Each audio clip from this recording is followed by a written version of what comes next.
For 150. 200. 150. 150. What am I doing here? I'm going to the wrong thing. And now, we check out the YouTube.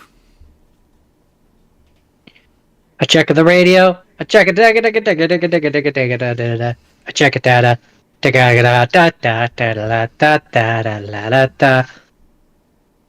What am I doing? I'm going to the wrong thing. And now, we check out the YouTube. Jordan, did you hit that like button? The radio. Check it. It sounds like you can hear us both. Jordan. Awkwardly. Of course I did. Good. Good. Wait, what are you talking about? Of course I did, just. I'm on my game. Good. Now my arm's going back under, though, and only my hand will be out, and I'll only have the hand be cold, because it's cold! What are we doing? We're doing that. And then we're doing this. And then we're going there. We're going there. We're hitting paste. We're doing that. We're hitting post.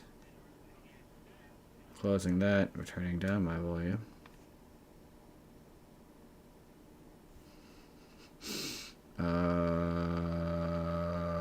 There we go. We're going to the stopwatch. We're hitting the stopwatch. We're doing the countdown. In 5, 4. Wait, we're doing a big stretch first. Doing a secondary stretch. I won't lie to you, Jordan. This week sucked for news. There wasn't a ton of it. All of the news happened last week. In 3, 2, 1. This podcast. Dang it, Jordan. Dang it. Are you good? Are you good? I think so. Are you good? Okay. May we resume?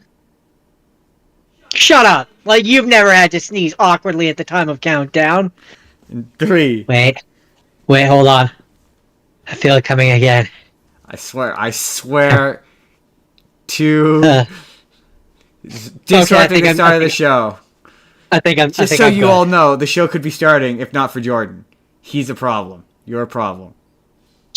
I'm sorry, my nose is itchy. Get off my back, woman. You're a problem. Start. You're a problem. In 3, 2, 1. This podcast is brought to you by the Arte Media Pantheon.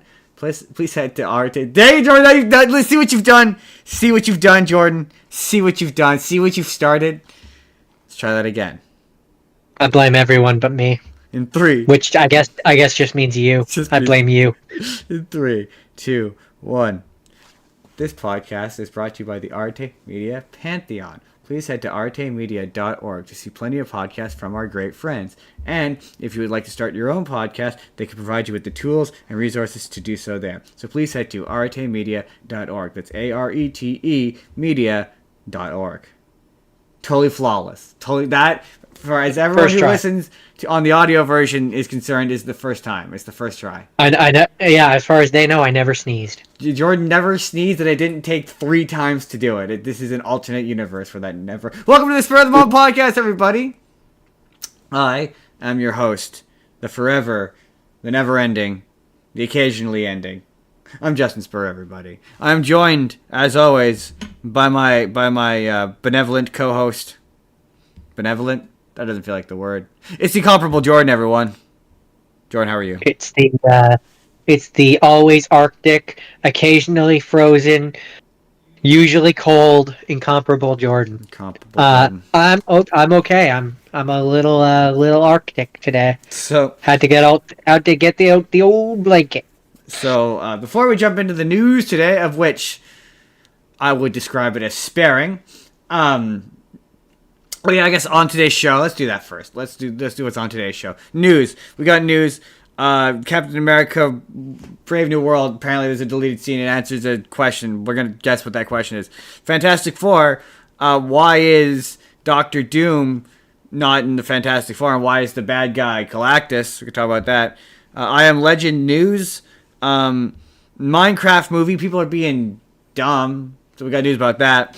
Something happened with the live action Tangled movie. I forgot. I think I might have watched the Five Nights at Freddy's 2 teaser trailer, and dear God, they renewed The Simpsons and American Dad and Bob's Burgers. And then in the second half, it's a Hanna Barbera special. We're gonna talk about a slew of Hanna Barbera stuff, including some very old television shows, some oddly good movies, and some bad movies. That comes later. Now, before we jump into this, before we get into the news, we gotta do some comment response. But I'm not gonna read the specific comments. I'm just gonna talk about them in vague generalities. My favorite comment of the week. That sounds vaguely appealing. My favorite comment of the week was a gentleman, I assume, who accused us both of being lazy. They said that the show might as well be called Two Lazy Bald Guys to Talk About Movies, which that is inaccurate. We are not bald. I have hair. I have hair. I mean, I know that it's thin right now, but it does exist. It is otherwise very accurate. We are incredibly lazy.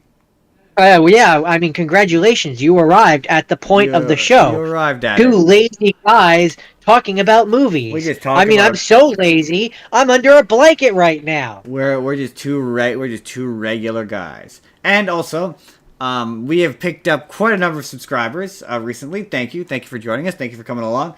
A lot of you have joined us off the back of our Tokusatsu episode, which thank you so much. We really appreciate that. Those episodes are like a lot of work. They require an extra normal amount of work for us. Yeah, they take 2 weeks. It took us 2 weeks to do that. So mostly because we have to sit through an entire series. 53 episodes of a show. It's a lot more work. So when you guys join us off of that, that's really gratifying. It makes those episodes worthwhile. And weirdly enough, it's the only time we seem to get requests. We have a particular commenter. I wish I had the name in front of me. I'm sorry. They really want more Super Sentai. I was considering not doing another one. That number 3, a trilogy was good. That was it. But such high demand. He recommended at least 5 or 6 different series. We will definitely be back for part 4, but not for a while. Those take a lot out of me. It's a lot of Japanese, but we will absolutely come back to that at a later time. Stay tuned. Yeah, those are usually the season openers. Maybe this season won't be like 26 episodes, so we might get to it sooner. Who knows? Who can say? Who can tell what the future may bring? Who can tell? That's it. Justin can. He chooses what we do, so Justin it's him. It's me. Justin chooses. That's pretty much. That's it. That's all the comments. They're all varying degrees of. Oh yeah, someone pointed out that the Super Saiyan, the Beast Gohan is an extension of Mystic Gohan, which is what we said, which is what we thought. Wait, that's official now? I don't know. I'm not sure. I asked that question. They did not respond. So maybe they'll respond by next week. The mystery will be solved. Okay. I understand. On with the news. First news story. Come on, phone. Be cooperative. So yeah, apparently Captain America Brave New World addresses biggest unanswered Easter egg in the MCU. Jordan, you want to take a guess at what you think?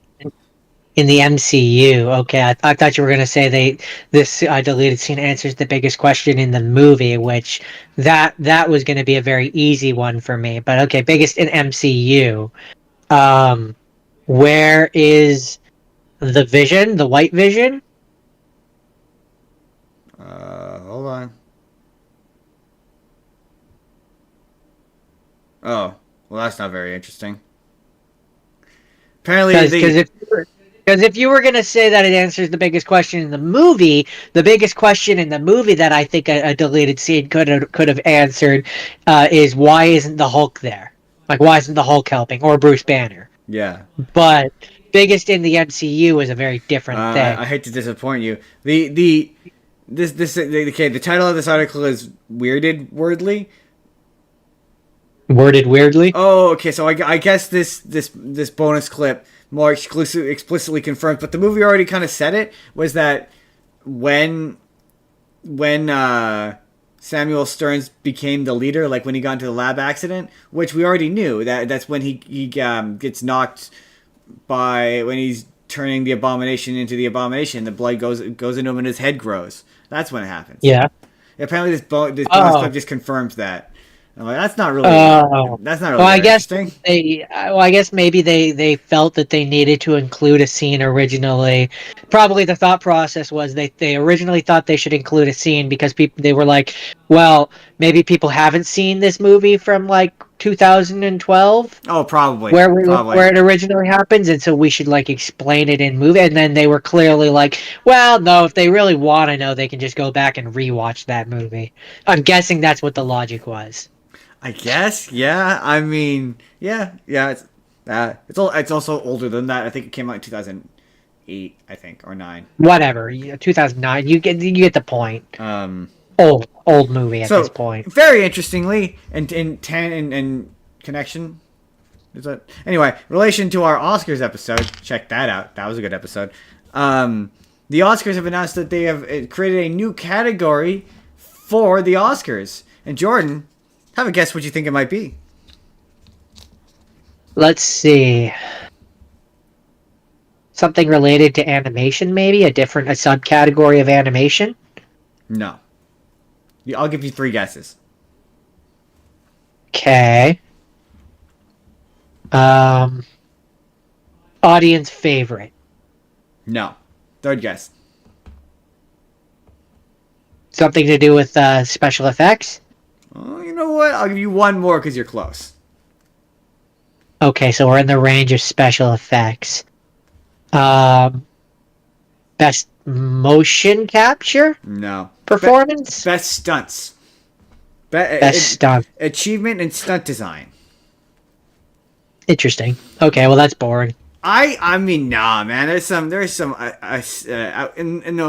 in a world where everything is CGI, a good stunts is so rare nowadays that I think it's worth highlighting. When you do something for real, it's 1,000 times more interesting than when you do it with special effects or CGI. So I believe in rewarding that. That's fair, I guess. Yeah. All right. You've changed my opinion. Excellent. That's what we do here, on the spur of the. You're not doing it with me, Jordan. On the spur of the podcast moment. Yeah. Nailed it. We nailed it. Wait. 3, 2, 1. The spur of the moment podcast. Hey, we did it. We actually did it. There was a little bit of a delay, but we mostly got it. We mostly got it. So, okay, Jordan. Once again, bring up the wheel. It's time for superhero interview answer roulette. Today on superhero interview answer roulette, we have Mr. Alan Cumming talking about his upcoming role in Avengers Doomsday. Jordan, what do you think he said? I don't know who that is. Hold on. Nightcrawler Alan. from X-Men 2. It's a real honor to get to be able to come back and reprise this character. Really? I'm Sorry. what? No. Keep going. So I'm just reading what he said. It's fascinating. It was a lot of fun. We got to do things that wouldn't have been possible when I originally played the character. And I'm excited for the fans' reception. Close. You're close. You got the spirit. I'm not gonna give it to you, but you got the spirit. You're not far off. Now, okay. Before I tell you what he said, this is probably gonna give it away. But what do you assume he's coming back? And this is based off of the back of Kelsey Grammer coming back as the Beast in the Marvels. He was an entirely CGI character, no makeup. You would assume that at that point, Alan Cumming is coming back as Nightcrawler. He's not going to have to wear the makeup. It's going to be a CGI character, right? You assume? I mean, I would assume that it's like Iron Man situation where it's a mix of the two. Whereas like half the makeup that he used to have to wear and the rest they fill in with CGI. That's interesting. That's okay. So his statement is, "Isn't it nuts? I'm excited and amazed. It's been 23 years since I was a superhero. I've had some makeup tests already for the role, but what's great about it is before it was about 4.5 hours to apply it. Now it's only about 90 minutes, which tells me, yeah, you're right. It's a Yeah. they've found a way to like blend the both of them, so it'll be like a partially CGI character, I suspect. But the Yeah. fact that he's going in and doing makeup that surprises me. Like he probably it might be a thing where like the body is capable of not having the makeup and it's just on the face or something. I Or could believe. maybe or maybe the other way around where the face is motion capture type technology and Yeah. the rest of it is physical actual makeup. So you might as well stick in Marvel Town.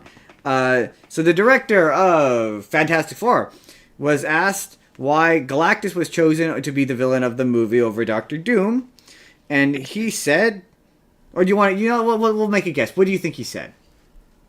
Um Round two. okay, let's see. Uh well, we felt that Galactus was untapped territory.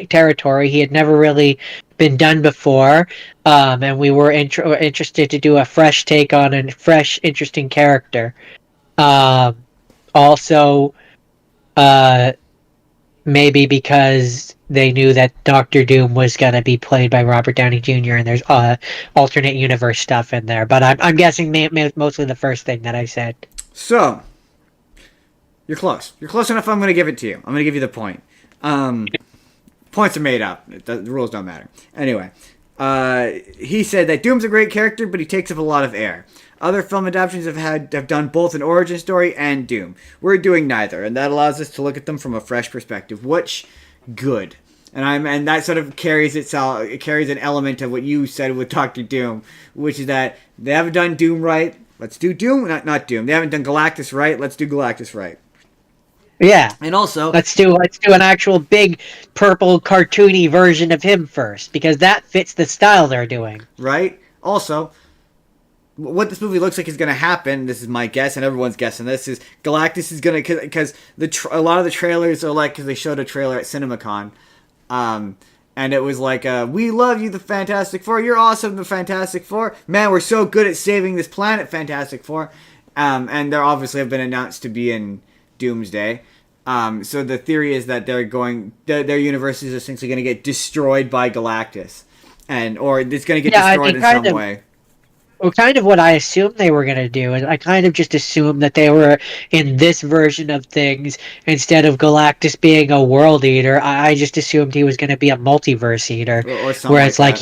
he pops into the universe that he's about to consume, Yeah. and so he's going to consume theirs, which is why they end up in the main Marvel universe. But That was my assumption. Doctor Doom is going to walk through a portal and be in a post-credit scene in that movie. He just is. I mean, well, yeah, I guarantee you.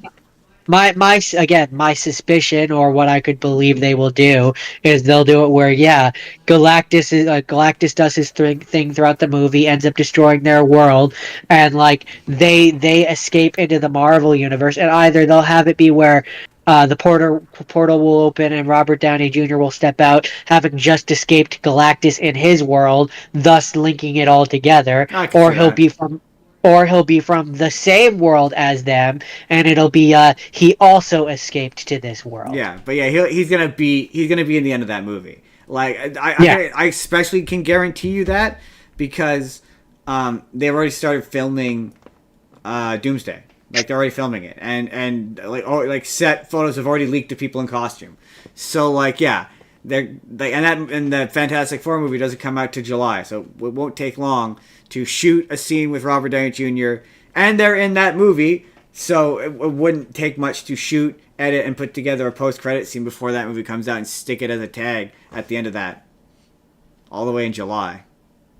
Yeah, it wouldn't take much, No, it would be especially very these easy. days. Right? What's this? Oh, I didn't Still know. don't love that. Still don't love that they brought Robert Downey Jr. back though. Not a fan. So apparently, Jordan, they were gonna make a Little Shop of Horrors reboot based on the movie, and it got canceled. Who was making it? Warner Brothers, because they cancel fucking everything. I don't know. $10 says it's Warner Brothers. This article does not say. So Jordan, I thought fun game. What musical Would you this musical now doesn't exist, but you get to replace it with a totally new one. What do you replace it with? Little Shop of Horrors. That's the one with the plant, right? Yeah. Yeah, okay. I can replace all the cast. That's hard, man. There's I mean, you can replace it with any musical you want and do it any way you want. But it's a movie. maybe I'm not understanding the question. So they canceled the Little Shop of Horrors movie, so that movie doesn't exist now. So you're gonna replace it with a new movie musical. Oh, I see. Okay. Sorry, it took my brain a second to get there. That's an interesting question. Well, we've already got Dear Evan Hansen. The musical has to exist, though. It can't be a made-up musical. Well, I mean, all musicals are made up. But I mean, it can't be a fictitious. It has to be exist in the real world musical. Yeah, okay. I mean, I'm not creative enough to think up a made up musical on the spot anyway. So you can't be like Star Wars the musical. I mean, no. Although that would be an interesting choice, but no. I already have one in mind. It's The Man Who Doesn't Like Musicals. Oh, it's a solid choice. That's a really good choice. That might be better than my choice, which I was gonna say Be More Chill, because that musical is already 2/3 Little Shop of Horror. Yeah, no. I think The Man Who Doesn't Like Musical would be a better. That's a pretty solid. Would choice. be a better one. Personally, it's a pretty solid choice. And it works well in the movie medium. It does. Jordan. They are or at least it could. They're making an I Am Legend 2. And it's gonna have. I see. That's the one with Will Smith, right? Yeah. Yeah, where he's the crazy guy or whatever. Yeah, it's based off of the. I don't remember how that one ends. Does it end in a way which lends for a sequel? It depends. The theatrical cut, no. In the theatrical cut, he blows himself up. There's an alternate ending where he lives, and that's what this sequel is based on. Got it. Okay. I don't remember really much having much. The first one was fine. I liked it, but I never. I'm not really thinking we need. Yeah, well, I mean, especially however many years later. When did the original one come out? I want to say 2007, 2008.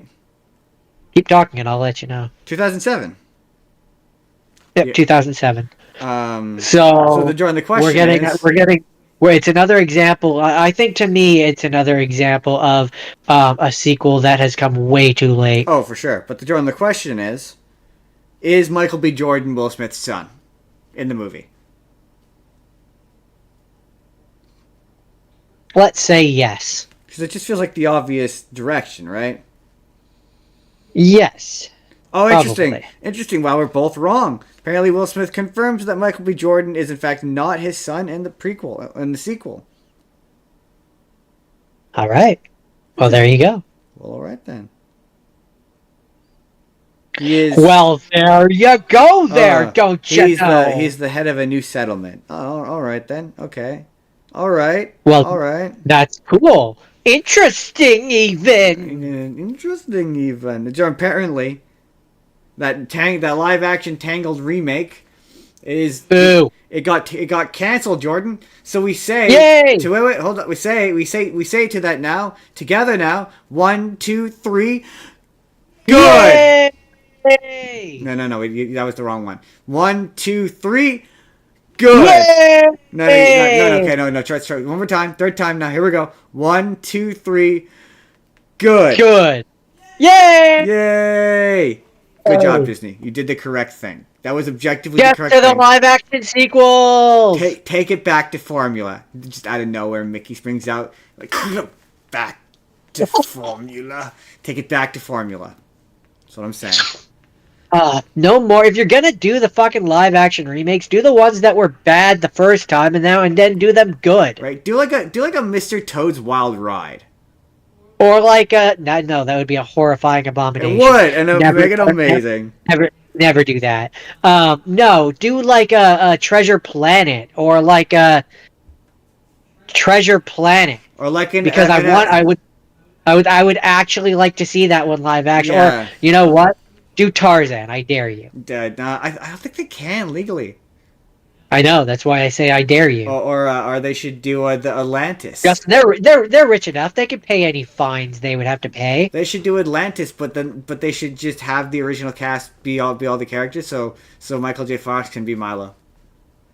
I mean, I think we're a little past that, but yeah, I would like to see. That's another one where a live action one would be fun. You're right. Um, But the point is like, that there we're are beyond there that. are ones there are ones which they could do live action for, which I actually think would be like interesting. Because yeah, to see some actual practical like the crystals that they have and like the in Atlantis and stuff like the way Atlantis actually looks, to see that in live action, I actually think would be See, interesting. I'm kind of for, and this might be a controversial take. I'm kind of for them doing the bad straight to DVD Disney movies. I mean, I kind of some want of them could be interesting. I kind of want them to do Belle's Magical Christmas and do the pipe organ and have it be like intentionally really scary. And like that'd be interesting. I mean, get like a Tim Curry alike. I don't know who you get that's even close to Tim Curry, but there is no one close to Tim Curry. He is an icon. Bring back Emma Watson. Release it around Christmas. Do it. Or like, yeah, I'm just saying I would watch Lion King 2. Like if you did that, but you don't put Andy Dick in it, and it's actually good, and you have the original songs, but you do a few new ones. I'd watch that. Or like. My point is just stop ruining the classics. Or like when like stop ruining the classics. At one point, Disney had announced they were going to do Return of Jafar. Instead of doing necessarily the straight to DVD remakes that already existed, just make new ones, like new equivalents where you have the characters and it's a new story. Make new stories, I guess is what I'm trying to say. Like if you want to do the live action stuff, like you instead of for example, if they did like a Lion King one, instead of just doing it in this alternate world where they hadn't done the live action or the photorealistic Lion King, instead of doing the photorealistic Lion King, just jump straight to a new story with the characters. We already have the original ones. You can just do a continuation in a different style. Yeah, they don't want to do that. They want it to look like the thing so that you go watch it. But it can look like the thing with characters that but it's a different story. Yeah, I know. No, executives don't get that. They're dumb.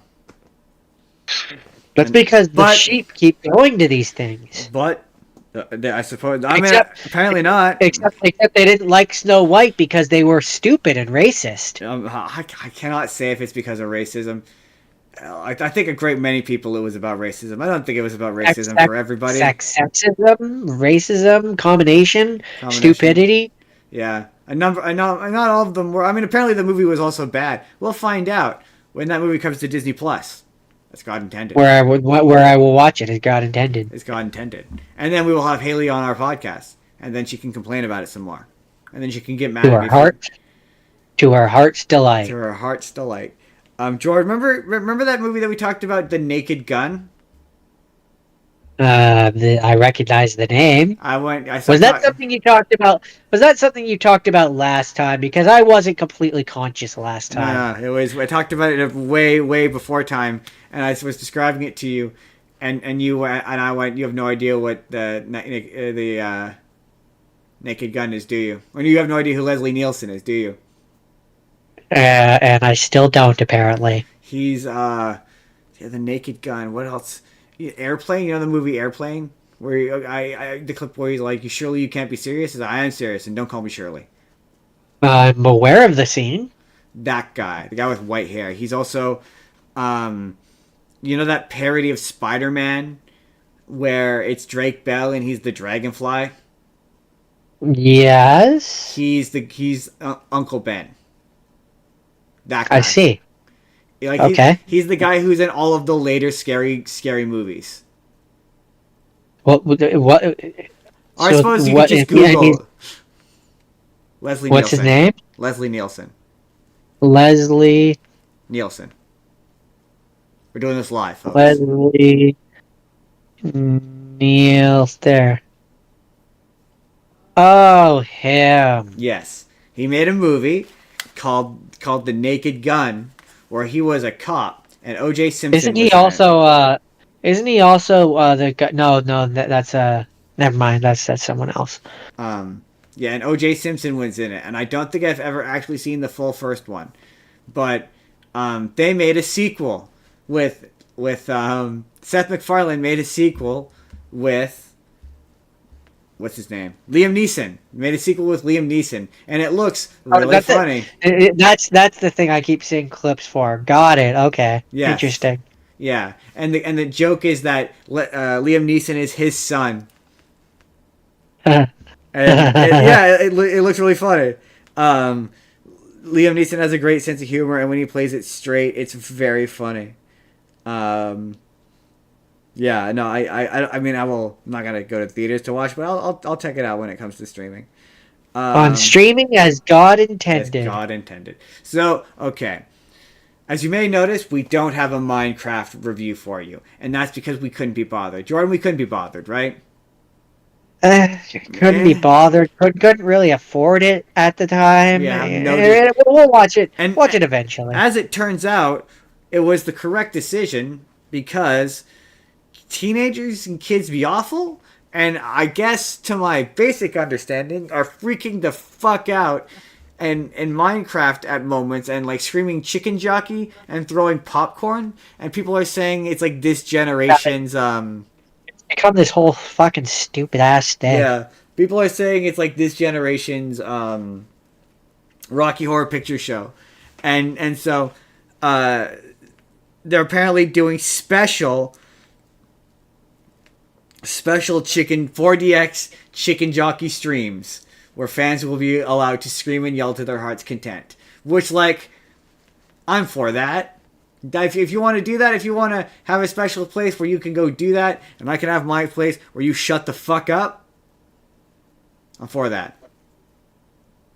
I mean, on the one hand, I'm for that. On the other hand, I think they should all just be escorted out and banned from the premises forever, so that events like this could never happen. Instead of encouraging them and showing them that their bad behavior is going to be rewarded with a thing that will accommodate their bad behavior, I think we I, should be having a no nonsense approach to this and not fucking reward them for destroying and throwing popcorn and being general nuisances. I don't But that's disagree.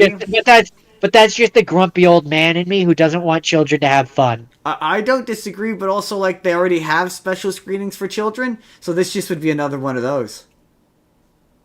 Yeah, sure, but again, where they can throw popcorn, cause mayhem, and make Well, life for the theater staff more difficult. I suppose the throwing popcorn part of it will probably be discouraged, but it's more just the yelling chicken jockey. So you can yell chicken jockey when you want to yell chicken jockey. Which is at the part where the chicken jockey showed up. I assume I have no idea what any of those words mean. I mean, I individually know what they mean. I'm not a child. I know what a chicken and a jockey is. I don't know what these words are together because I am an adult. Well, I know, I've seen in the trailer, there's a scene where Jack Black is about to fight a chicken jockey. It's a character from the game. I understand. Okay.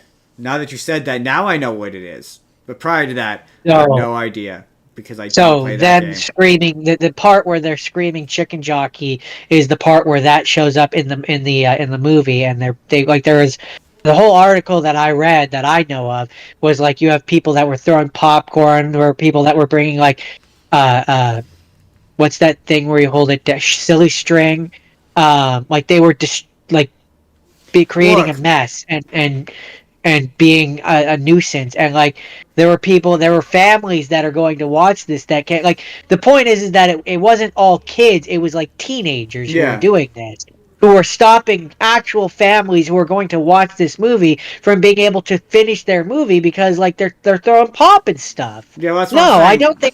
I don't think that should be rewarded. I'm just saying, look, hey, if you know that it's going to happen, like, either way, much rather have a separate space for them to do it and, like, not be a nuisance. That's all I'm saying. No, fuck that. Fuck that. You should have staff members, and like at this point, they know what time that point in the movie is going to show up. You should have staff members in the theater at that point who are removing the people that are Yeah, doing that and no. banning them from the You don't premises. have that. It's not your job to. You can be like shh, but you can't like You can call the cops. What are they? Yes, They're gonna be like, yeah, they're gonna be like, no, no. like behavior like that should not be rewarded. This Is my is. point. To be fair, people would say that's them being spirited, and like, yeah, they do when it comes to like Rocky Horror Picture Show have special screenings for that movie where people throw spoons and like throw I think they throw rice or throw bread at certain scenes. So like to have like special screenings where yeah the movie theater No, staff we're, knows we're gonna have to agree to disagree on um that. I don't think that behavior should be rewarded. where the movie theater knows that that's what's going to happen and they're prepared to. And honestly, I think silly string's probably easier to clean up than popcorn. If you give people some silly string and let them shoot some silly string and yell a bit in a controlled environment, as opposed to like, yeah, you're right, surrounded by people who actually want to watch the movie. Like they're gonna do it either way. At the very least, you could be like, hey, just go do it over there. Like Yeah. that's my No, thing. that's where we agree to disagree. I don't think it should be encouraged, and I think that they should be punished for it. I mean, you can't punish him for it. That's. Yeah, you can. I mean, sure. You can ban them from ever going to the theater again. No, that's just people having fun. That seems a tad Oh. excessive. No, that's where we agree to disagree. Jordan, did you see the Five Nights at Freddy's 2 trailer? I saw a GT Live where they watched the trailer. I didn't actually watch it myself, but I have thus through osmosis seen it. Is there a longer version of it the longer than the 37 It second was version?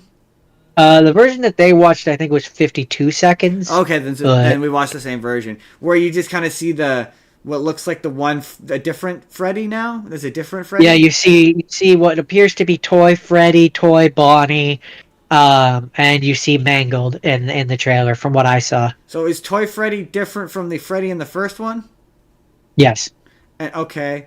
In terms of okay, so this is where it's going to be interesting to see what they do because, and this is where the immediately in the lore of Five Nights at Freddy's things got complicated because as it's been thoroughly discussed as I understand it, Freddy 2, the game, is actually in the timeline before Freddy. I might be getting this wrong. But you see Josh Um, Hutcherson in the movie trailer, so it clearly that's takes where place I say that. afterwards.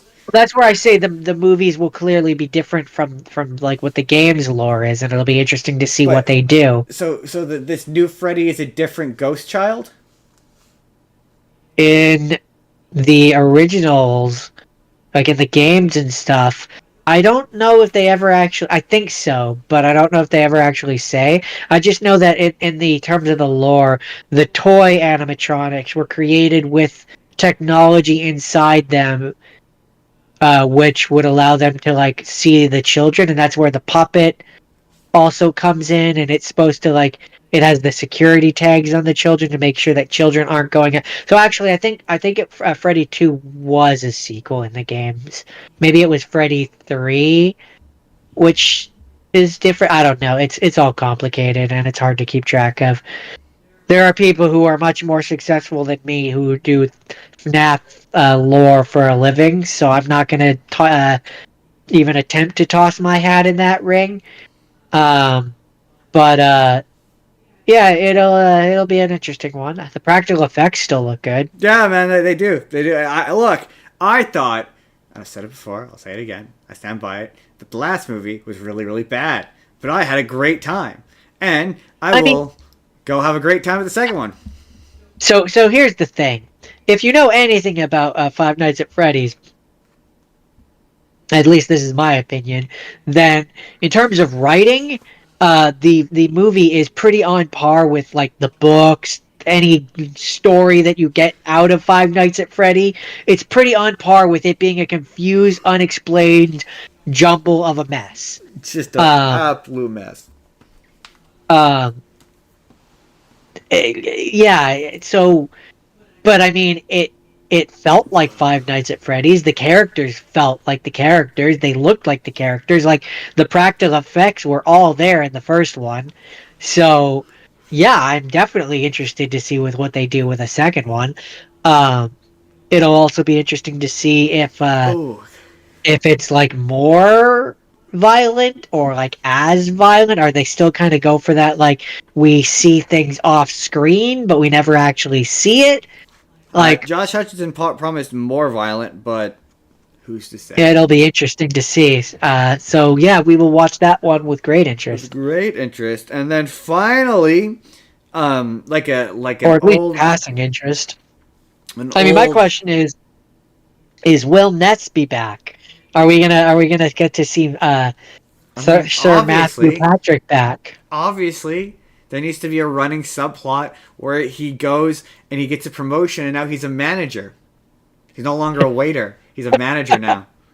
This, That would be funny. No, see, what I kind of hope is I hope we get a couple flashback scenes where like we get to see Five Nights or Fazbear's open, and like Ness is there he's an employee somehow. there. He got He's let just go, an and that's why he's employee. a. It's a That's why he's at the flashback. diner. That's why he's at the Yeah, diner. I just like these it's movies like need like a two running. years before or something. Yeah, 2 or 3 years before, and he's there, and he's like a just like a staff at the counter or It's something. just like he's just like a regular guy, and nothing really. He's just like a normal, completely normal person. Like I just want to see this like running character arc throughout these movies. Where by like the third one, yeah, he's now like the GM of that restaurant. You know, he's in charge now. He's Oh, but see, the third one, Justin, if it's like the games, then we'll jump ahead like 20 years. And it'll be in the future when everything's all oh, run down and he'll have his own destroyed. restaurant now. And then he'll be running Fazbear Frights, Yeah, yeah. the horror attraction based on Five Nights at Freddy's. Okay, Jordan. Like a senior pet that you refuse to put down. American Dad, Family Guy, The Simpsons, and Bob's Burgers have been renewed for Jordan. You're never gonna guess how many seasons. Till 40. Say again. You said that really. The Simpsons are going until the 40th season. Well, okay. How many? A number. Give me a rough number. How many seasons do you think more? 4. Yeah, it's 4. 4 more seasons. Yeah, that I is I know. I sad. saw that, and it made me roll my eyes. Although I want to say the only one because you said a pet old pet that needs to be put down.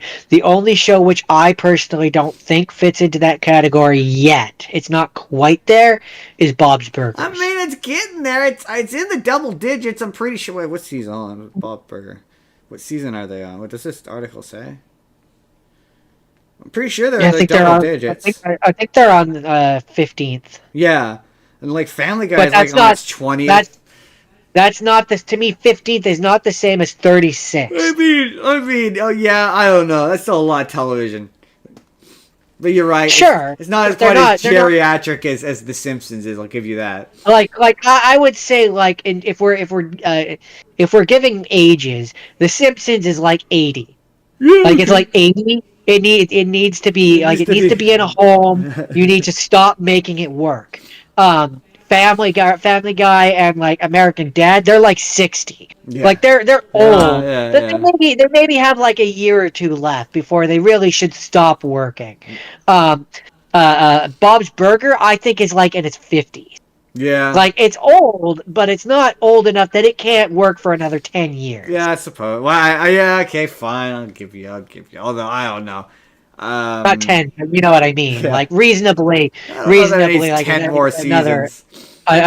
another like 4, maybe 5. But Like that I could see, I but understand why this has been extended by so long because animation takes a while. So like that's why they renew them in such big chunks. But like yeah, one of the no, I don't agree with that assessment because like shows like uh oh my god, why am I blanking on its name? Rick Sanchez, Rick and Morty. Um, those only get renewed by or like Rick and Morty. No, uh, Rick and Morty got a big batch, like 140 episode order that they're still not through. Something like uh, that. My numbers may be off, but it's something like that. Invincible or Shows like that though are only one season at a time. Yeah, those tend to get renewed. Like by the time the third ones come out, they usually announce it. But yeah, that's because they're streaming shows, and streaming shows suck. Technically speaking, Simpsons and Family Guy I and mean, that Simpsons and that are streaming shows too. they're still At cable this technically. point, They're technically still cable. They still go out to I don't know. cable. Yeah. Like American Dad's going. It was on TBS. It's going back to Fox for the first time in I can't remember how many years, but it's been a while. Yeah, Okay, yeah, fair enough. and it's gonna be interesting because like for whatever reason on TBS you can say shit. I don't know why. I don't know why that is. When we were talking about miracle workers, they could say shit shoveler. That's a TBS show. American So- Dad on TBS, they can say shit. So here's the They question. can't say the F word, but they can say shit. Do you think when the actors who play all the characters on The Simpsons die that they'll finally let the show die, I think or are they just going to use AI to replace all the voices and keep the show going forever? seemingly they'll recast because the woman who plays I don't remember all the characters she plays, but they just announced one of the characters they recasted was Jimbo. Patricia McNeil, something McNeil. Hold on. Doesn't matter. But yeah, so seemingly they'll recast, and I mean that's what they did with. That's upsetting. That's so yeah. so It's, they will literally never cancel The Simpsons then. it's Justin. Pamela If they- Hayden, who played. She was Millhouse.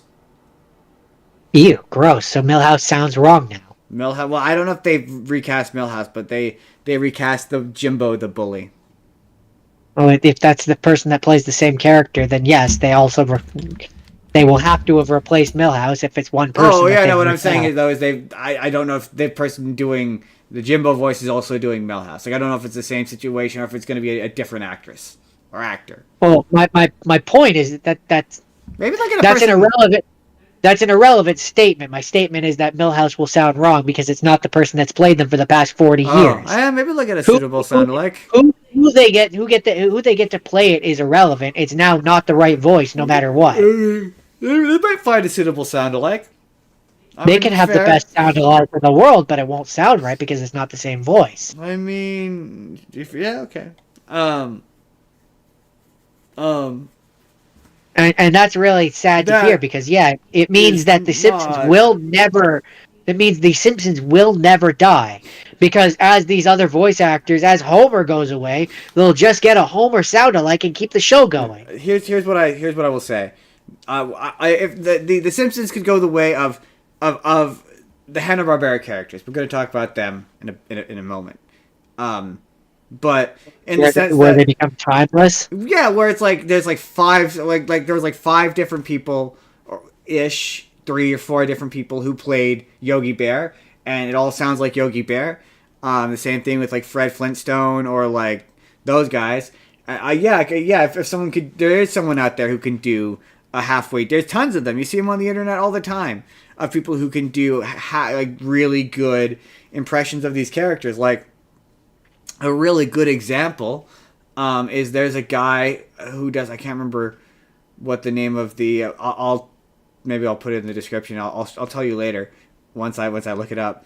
But he does Goku. He does an impersonation of Goku that was so good that Sean Schimmel threatened to sue him, and he had to like actually message or Sean Schimmel thought he was AI, and so he had to actually message Sean Schimmel like, yeah, no, that's me. It's not AI. I mean, that's great. In terms of The Simpsons, that's not really my point. My point is they've done everything. No. But It's not like a Flintstones where there's things that they could still do. They've done everything with The Simpsons. Yeah, but my point Even if is, they have a person that can just replace the character, the show needs to die. It needs to go away for like a period of time. I do think that that show needs to be retired. But I mean, to be fair, there's people out there who believe with The Simpsons specifically. When it comes to Family Guy, I don't think there's any heart left in it. I still think there's heart in American Dad, which is why I'm not against American Dad. Family Guy, there are Simpsons. There's definitely new life being breathed into it with new writers. My issue isn't with the writing. I actually think I saw an episode recently that made me laugh. For me, it's the voices are like they all sound tired, and like yeah, if you could find like for example a really good Marge sound alike that is indiscernible, and the I mean, writing for is so me, there sharp, why not? for certain characters, for me, there are easy workarounds for how you could continue The Simpsons and have new people playing. Like for example, like Lisa, without having to have it be an exact sound alike. Aged them. Yeah, Have it be where like yeah, the next season or whatever, Bart's in the what grade is he always in? Fourth grade, yeah, fifth grade, sixth grade, or whatever. And so now his voice can sound slightly older. You can have a boy come in and be Bart, yeah. like an actual boy, come in and be Bart, and he can sound a bit different, and it won't be as jarring because you've instead of having him try to be the same eternal ageless character, you age them and you change it. Or like another example of like Apparently, part of your Broadway world is of the firm opinion that I assume she means The Simpsons and not The Simmons, but The Simpsons just needs to end. I look I agree. okay. Um, another great example of like characters which hey, if you get someone who can do it well, you don't really care. Is when we recently talked about the Daffy Duck Porky Pig movie where that his Daffy Duck is so good. And you're like, yeah, I could see the Simpsons elevating to that level of like they're that timeless where yeah, you have people in the future who eventually But when Dan Castellaneta retires, he'll have like a Goofy or a Mickey where it's a character that you can pass on. I can see them moving into pop culture in that way. I I would agree. I would agree Them if The specifically. Them Simpsons. specifically. I would agree if The Simpsons hadn't had 36 continuous, never-ending, never-stopping seasons of television that have been on since the 80s. Yeah, I would agree. The reason to me that because I understand what you're saying, but there is a distinction between the two, where the like Bugs Bunny, Daffy, and them, and Mickey and Goofy and them, they've had a presence. Like they've been in individual projects for that period of time, but they haven't been in one long, continuous, overarching, never-ending story, which has never stopped. There's a difference between the two, in my opinion. I So, mean, yeah. in order for me, for The Simpsons to be able to be reinvent like re they it needs to stop and go away for a bit, and then you can bring it back and you can make them into timeless characters, but you need to give them some time so that they can turn into that, if that makes I sense. certainly don't think Also, four more uh, seasons. also, part of your Broadway world says stupid typo. Yes, I meant The Simpsons. It's gone on for too many seasons, and that's my point. Like, if it had been like, if you had had some breaks, if you had been uh, like even 10 seasons, and then you went away for like 5 years or something, and then came back, and then like made more of the show. Like it's I because it's mean, been one but long, continuous stretch of never stopping, never taking a break, never doing anything else, or putting the characters or in anything else. Like the biggest thing that um, the Simpsons have done that's been different was their movie, which was just as like it just felt like an episode of the show. I will say, hey man, if people still watch those shows enough to keep them on the air, good for them. Good Part of for your them. Broadway world says at least Family Guy changes their story arcs to make it more interesting. I That's kind of the thing. Is like I not I really. don't know that I agree with that, but They all have the same five stories.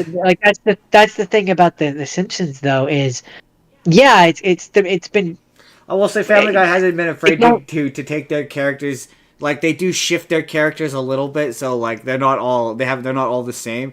I mean to be fair, the Simpsons and modern Simpsons has tried to do that. They've tried to make some swings, but it's like it's kind of feeling like, yeah, you know what, this would have been interesting 10 years ago. But like now it's like okay, yeah, that's why I'm like the writing is still sharp. Like apparently I don't watch it a ton, but I see it in isolated clips, and it's like yeah, it's funny, it's good stuff. Um, and I guess also the difference for me with the I would Simpsons say of it's why comparable to old Simpsons. I would say that it would struggle. for me to turn them into like the same feeling that the Looney Tunes. I They already do. They already evoke those emotions. They're timeless. You could stop making it, and there's 36 seasons of television that you could have on syndication and on streaming and on all these other things that make them just like that. They are like the Looney Tunes. They are like Mickey Mouse. They are a presence that have always been around and will always be around in the things they've already created. I mean, They don't need to go on. they are doing like them in shorts and stuff, but we've got so wildly away from the point of like you could find a suitable voice match for Millhouse that would be in I don't think that they've really nailed it with the guy who's doing Carl. But But the thing is just because you can doesn't mean you should. I don't think the bully characters necessarily, but it'd be a shame to see Millhouse go away. Although, I mean, I think you're in a place where you could maybe introduce a new best friend character and write Millhouse out. You could try it. I mean, like they have made continuity changes on that show. Like I saw was watching a newer episode that had to turn off because I was lost because out of nowhere, comic book guy has a wife who's an Asian woman. It was very strange. I mean, my point was more just hashtag cancel the Simpsons. Yeah, I'm not necessarily 100% for that, but I am if you are. You've been for that for decades, and you're now all of a sudden fucking flipping on me. Who the fuck are you, and what have you done with Justin? Get the fuck out of here. What I'm saying is if hashtag make the Simpsons movie 2 and end it that way. Okay, all right, I'll give you that, but I don't want until the 40th fucking season before we do it. 4 seasons is kind of an odd number.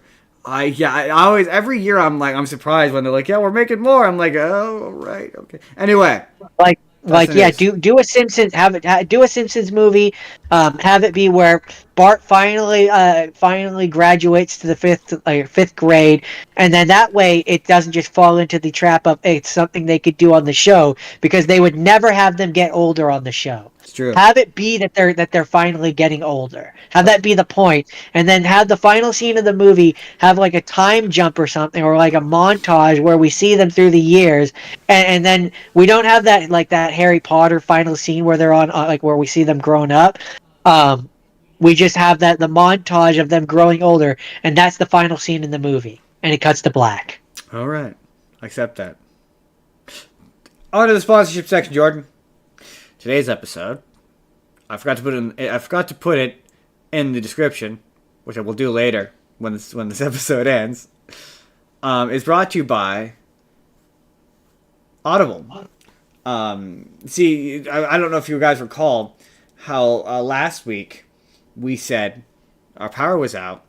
Well, while our power was out, I finished listening to The Hitchhiker's Guide to the Galaxy on Audible. And the quality is good. I'm also listening to Ready Player One on Audible, narrated by Will Wheaton. And Will Wheaton. And if you use the clip that will eventually be in the description of this video, you get a credit to pick anything you want to listen to for free. Once a month. Once a month you get a free credit, but when you sign up, you immediately get a credit. And the thing about Audible that I mean, I listen to it daily, and it keeps track of where you are in your books, not just on one book, but all of your books. Any book that you start, it will keep track of. And so it's gone are the days where you have to have 17 bookmarks to keep track of all the books that you're listening to, because now this service will just do that for you. There are so many books on there with good solid people who are reading it. And this is a cool feature. If you pay for, let's say, several months of Audible, collect a series of books, and then are like, you know what, I can't afford to pay this month, and you cancel your service, you still get access to the books you already got, no matter what. Exactly. Those are yours now. Crystal clear audio. Sign up for audible.com. It's great for when you don't have any power and you have nothing better to do. Using our link in the description below, because it helps the show do better and be a better show. It helps the show. That's way better. It helps the show grow. Use take 2. Use take two. Take two is better. I like take two better. On with the show. Thank you, Audible, for sponsoring the show. Cut, print, back to show. Back to show. So, man, the news, Jordan. We just did the news for almost an hour. It's because when we did the show on Monday, we like ran through the news in like 25 minutes, and we were like, we could do this, overdo this, because we overdo this. Today, I mean, more just you got me talking about The Simpsons and ranting about how there shouldn't be 40 seasons, and that's going to be a video. That is gonna be a video. Jordan, and I can see the title now. Die, Simpsons, die. no, it's pronounced D. And Simpsons D. And then brackets. God damn it! The Simpsons has been renewed till season 40. So this week you saw the title. It's a Hanna Barbera special, everybody, and a Hanna Barbera special. It's just, it's there. You know what I'm saying? Like that's what I discovered with Hanna Barbera is you know it's there's nothing really nutritious. It's just nutrients. You know, there's no real flavor or real taste to it. It's real inoffensive. It's all right. That's what the Hanna Barbera cartoons are. For me, what I found is they have one or two hit star characters that they very much rely on, and the rest are just there to fill up the gaps. That's pretty much it, and they're all variations of the three characters that they have. And for me, as a child, Hanna Barbera, it was the thing you watched when there was nothing else on, and it filled time. So like Yogi Bear. It was the thing you put on when you didn't have Disney. It's like 8 o'clock, 7:30, 8 o'clock on a weeknight. There's nothing really else on. Oh, hey, Yogi Bear is on. Or it's right before school. There's nothing else on. Oh, hey, it's Scooby-Doo. That's not to say that I realized how much Scooby-Doo influenced my life. We're going to get there. But that's effectively my intro to Hanna Barbera. So I figured we'd start with what I'm calling the wacky and safe world of Hanna Barbera cartoons. Maybe I'll change the title, but I want to talk about the shows. I want to talk about the television shows in a mini self-contained rapid fire within rapid fire. So, Jordan, how many shows did you watch? I only watched 2 episodes of the Jetsons. Oh, you don't watch any more shows? That's okay. I got a bunch that you watched that we'll test to see if you remember. Hey man, I wanted to watch more shows. I really did. But do you know how difficult it No, Jordan, we don't have time for this. But yeah, it was so we don't have time. We don't have time for your Apple. You know what? If enough people sign up for or if we hit 150 subscribers, Jordan will do a big Apple TV rant.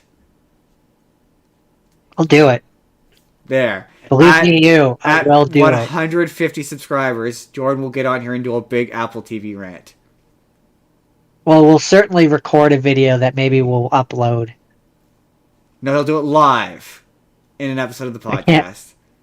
Okay, maybe. We'll see. Anyways, this is going to be mostly on you then, other than the 2 episodes of the Jetsons that I watched on YouTube. Yes, but I feel like you're going to remember Scooby-Doo. So, your 2 episodes of the Jetsons. Yeah, I watched what I'm pretty sure was the first episode of the Jetsons, which is the one where they get Rosie. Probably. They rent Rosie, which I thought was interesting because I was always like, I didn't realize they were renting her. Yeah. For whatever reason, I kind of just thought they owned her. Yeah, I think they're supposed to be like middle class, or like it was like I don't know. Like I kind of thought it was like a Star Wars, where like the droids were alive and like they worked for themselves. Yeah, fair. Yeah, I never really thought about them getting Rosie. Yeah, like that's where it was interesting. I've never seen that episode because any episode I'd seen, they already had Rosie and Astro. Yeah, Astro was not a character in this episode. Oh, he's not in the first episode. No, he wasn't. Spacely had never met the family, so he sees Judy and he's like, Jetson has a very young-looking wife, and she's like, "I'm not my mom." Huh. Um, Interesting. and yeah, no, it was fun. And then the other one was Judy is on a date or going on a date or something with this musician that George doesn't like because the music is too young sounding and it's like all jazzy and stuff because this came out in the 60s. And um, at one point he's like goes to the concert that she, or it was like she wins a concert or something. I don't remember exactly, but he ends up like on the stage and George plays the drums. That's his thing. He likes just playing the drums. And so he ends up on the stage, and the band dude is like, "Hey, Daddy O, like play the drums for us." And George does like the solo on stage, and everybody loves it. He's like, now he likes the musician more than Judy does, and yeah, it's silly and it's fun. It's fun. I can see why the Jetsons were as popular as they were. See, funny Uh, enough, I don't think they were that popular. I think they only a lot of these shows only lasted like 1 or 2 seasons, and I think this was one. This is one of them. It only lasted like 1 or 2 seasons. It wasn't nearly as popular as like the Flintstones or. I'm pretty sure the Jetsons has more than two I'm seasons. pretty sure it's only like 2 or 3 seasons. It's not as many as you think. I learned that when I watched the movie. It was like it's not that long running of a show. Like compared to the Flintstones, which had multiple shows and multiple seasons of each of those shows. It's only lasted, which is why they brought in the Flintstones to try to save them, which is what became the Jetsons meet the Flintstones. Hold on, you keep talking. I'm gonna.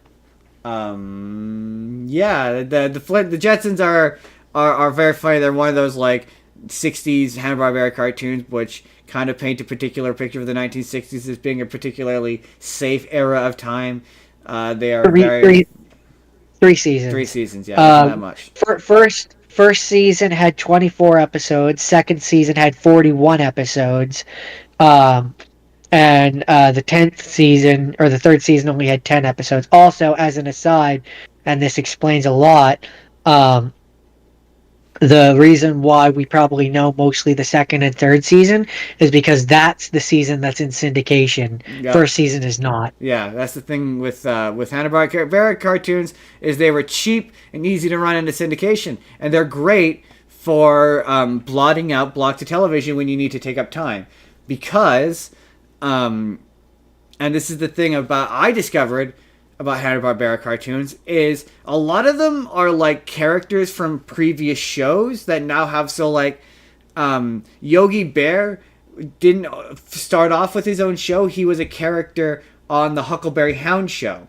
And the Huckleberry Hound show would break up into 3 segments. The Yogi Bear one, the Huckleberry Hound one, and I believe it's Yankee horse Doodle. one? The horse one, yeah, Yankee Doodle, I believe is what his name is. No, I think Yankee Doodle is the duck. Anyway, yeah, the horse guy. Quick Draw McGraw, that's what it is. But they all start off as characters on, and then Huckleberry was a character on there's Quick. Papa Dog too. Yeah. Well, and then Quick, I believe Huckleberry Hound was a character on Quick Draw McGraw show. Anyway, so when we used to watch it, I used to think it was the Yogi Bear show, but it was in fact we were watching the Huckleberry Hound show, and the Huckleberry Hound Yogi Bear is different. Like what's interesting about a lot of those characters is they all start off as parodies. So he's a parody of the guy from the Honeymooners, and that's why he talks like this, because that's how the guy from the Honeymooners talks. Interesting. Yeah, and so those initial shorts are just mostly Yogi by himself. He's just a kind of a guy who's a bear, and like Boo Boo shows up occasionally, but most of them are like an animal needs Yogi's help or Yogi's running away from a hunter. There's a number of episodes where it's Yogi's running away from a hunter, or he's like trying to help a little baby animal, but he doesn't have the desire for food, like only in the same way as like a regular bear would. So there's one episode where like they're trying to get honey from a beehive, but no picnic baskets. That doesn't happen until the Yogi Bear show, which is where Snagglepuss is from. Which, if you're not familiar with Snagglepuss, he's a pink tiger. He's like stage left even. Is he a panther? Yeah, panther. Well, they call him a tiger in his cartoons. Heavens to Murgatroyd, because most of his cartoons are about, once again, a hunt. He's basically gay Bugs Bunny. Like every one of his shorts is there's a hunter, and the hunter wants to get him, and he runs away from the hunter. That's pretty much all of his shorts, at least all the ones I watched. And then on Yogi Bear's show, there's the third one, which is like, it's about a little duckling, which I believe is called Yankee Doodle, and he basically just sounds like Daffy Duck. Not Daffy Duck, Donald Duck, but like old Donald Duck, like like the first Donald Duck, that Donald Duck. Yeah, Clarence Nash, that Donald Duck. It's him doing what is effectively, and all of his shorts are, he shows up to somebody's place and just gaslights them. Like he shows up, like the first one is like, he shows up at this big scary dog, and like the dog is like, yeah, you gotta go. And he's like, oh, but if I go, I'm gonna starve, and I'm so alone. And then the second one is he befriends a little baby kangaroo and weasels his way into becoming a kangaroo's like kid. He's like, oh, she's like, oh, you have to go now. And he's like, oh, well, if I go out there, imagine this with like a Donald Duck voice. I'll be so alone. And that's all of his sketches. He's just a little terror. And then I also, yes, Scooby-Doo. Jordan, you obviously remember Scooby-Doo. Scooby-Dooby-Doo, where are you? For reasons that will become evident later, I wanted to watch a couple episodes of Scooby-Doo. So I watched the first 2 episodes. And just the funniest bit is where Freddy's like, hey, let's split up. And I'm as Shaggy. I was like, whoa, I'm sorry, 3 of you? And they don't even split up 2 and 2. They split up 3 and like Shaggy or Velma, Freddy, and Daphne, and then Shaggy and Scooby. And it's like, whoa, I'm sorry, you're just going to leave me with the dog? No, sorry, Scooby, no offense. You're going to leave me with the dog? There's 3 of you. You could at least, no, seriously, Scooby, no offense. You could give me Velma. I mean, you could give Velma. me one human, which, to be fair, from what I remember in that one in particular, I think in later episodes, Velma and Shaggy do team up sometimes. Team them up sometimes. But yeah, no. I very much realized though when I was watching it, I wanted to watch more. I only managed to watch 3 episodes, but it's where I got my like need to have a reason. Everything there has to be a logical explanation. There's always a logical explanation. There's always a reasonable explanation for something, because that's what that show is. It's I don't know if it's designed to teach that to kids, but it was effective because it's the reason why I'm so discerning when it comes to information. Because I'm like, yeah, at the end of the show, I think I watched the first episode. It just ends with them being like, eating just out of a malt shop, just being like, and here's all of the reasonable explanations for this bad thing that happened. It's really funny. But what's interesting is, like, at least in that first season, it doesn't appear like they're intentionally seeking out mysteries, but no, they just showed up for a day at the lake, and there happened to be a ghost there. And then finally, which makes it funny that they become known as mystery hunters. Right. And then finally, the last show I watched this morning, again for reasons that will become apparent later, I watched Top Cat. I can't imagine you know what that is. No. I think he showed up in some of the crossovers, but his whole bit is he is the top cat in the alleyway. He's got a gang of alley cats, and he is ostensibly Yogi, but slightly smarter and a cat.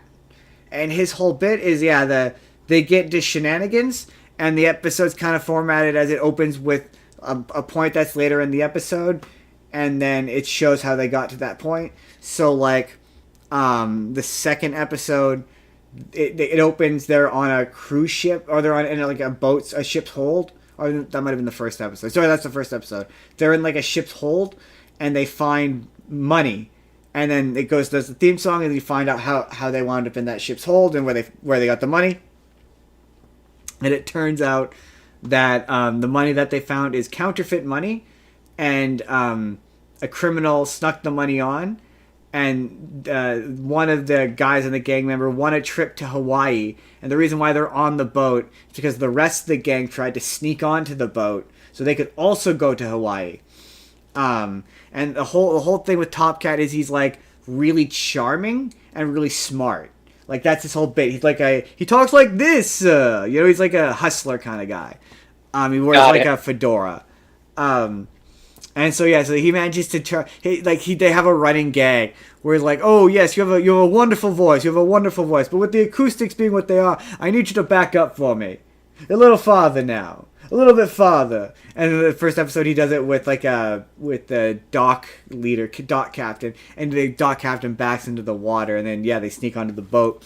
And it turns out that the money that they found in the cold open is the counterfeit money that they're passing around. And one of the characters on the show is what is this? You remember how Yogi Bear had Ranger Smith? Yeah. It's that show's equivalent to Ranger Smith. It's his Ranger Smith or his Ranger Walrus from Woody Woodpecker, Pretty much. or any of those characters. Yeah, pretty much. And so, try to thought, getting back to it. Oh yes, sorry. He winds up on the boat as well. And he's the point was to be like, language evolves, because they refer to the money as and this as in strange queer money.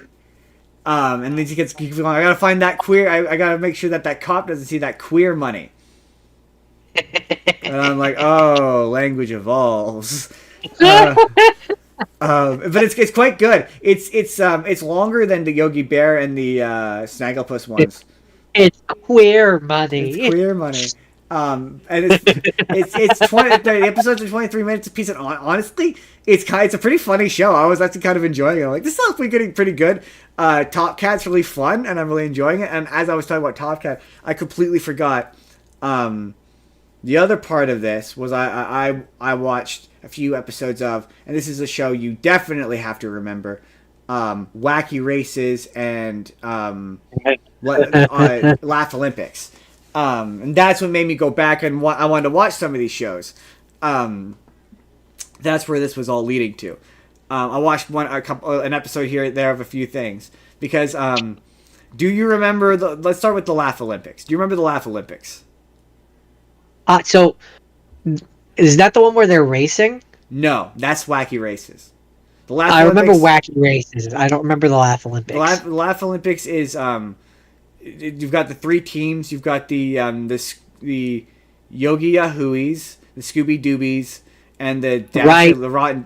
And they're all different characters from different shows. The villain team. The villain team, yeah, and the villain team. And what's interesting is the Yogis and the Scooby Doobies. They're all from different shows. Like if you look them all up, they're all different characters from different shows. So you've got not only do you have Yogi and Scooby, but you've also got like the Grape Ape. You've got Captain Caveman and the Angels. I just remember there was a guy who was covered all in hair and he was like a caveman. That's Captain Caveman. Yeah, Captain Caveman. And so what's interesting about Hanna Barbera? I remember he talked kind of like he had a deeper voice like this. Yeah. They come in two flavors. They come in the sitcom shows, which is like your Yogi Bears, your Top Cats, and all those guys. Yeah, your Flintstones, your Jetsons. And then you've got your teenage mystery solving shows. And then that's Captain Caveman and the Teenage Angels and Scooby-Doo. And Johnny Quest. Which I didn't watch any of. No. Now, that was my point. What's interesting about that show is most of the villains on that show are original. They're made exclusively for that show. And do you remember Mumbly and Dick Dastardly being on Laugh Olympics? I remember there being a dog who was like Right, okay. So that's where this gets fascinating. So I remember it being Dick Dastardly, but it's not. It's a different character called like the Baron, and it's not Muttley, but it's Mumbly, who is ostensibly the same character. He's the same character. He does the same bit. The same character, the laughing dog, who was Razzle Frazzle, shows up 3 times in that universe. 3 times. The first time is in Wacky Races, And Wacky Races, I remember being a crossover as well, and it being all the Hanna Barbera characters. But it's not. It's its own thing. And Dick Dastardly and Muttley are from that show, and that show pretty much. You said Dread Baron is in the Laugh Olympics. The interesting. Dread Baron was in the Yogi one that I watched. Oh, so that's interesting. Yeah, he's not He's not Dick Dastardly. They retconned it in a comic or something. He's technically Dick Dastardly's brother, but he's not actually Dick Dastardly. And his sidekick is not Muttley, but it's Mumbly. And Mumbly, for the Laugh Olympics, was turned into a villain. He's actually a good guy character from another show about him, where he solves mysteries. And he's the same character as Muttley. He does all the Razor Frazz, he does that. He does all of that. But he solves mysteries. So yeah, in the Yogi one that I watched, it's Mumbly and Dread Baron. That's funny, yeah. So they're on live. So I think it has something to do with the licensing. They don't own the rights to Muttley and Dick Dastardly, which is why they're vaguely similar but different. Interesting. But Wacky Races is a bunch of different characters, and they all drive. And they're really funny. One of them is a scientist called Pat Pending. Pat Pending. Yeah, that's funny. There's Dick Dastardly. There's one he's a hillbilly. He's got a bear. He drives with his feet. The one thing about these shows is that they suffer from the fact that they came out in the 1960s, so there is some racism. There's a funny episode where Yogi has to be really responsible and prevent a little Indian kid from shooting himself with his bow and arrow. Yeah, I think you showed me a clip from that one. But it's just very, and so all Mumbly and Muttley originate from another character who we're going to talk about later. But that was a very long time we spent talking about the Hanna Barbera. That's not even mentioned the fact that Hanna Barbera. Sorry, real quick to wrap up, is exceptionally cheap.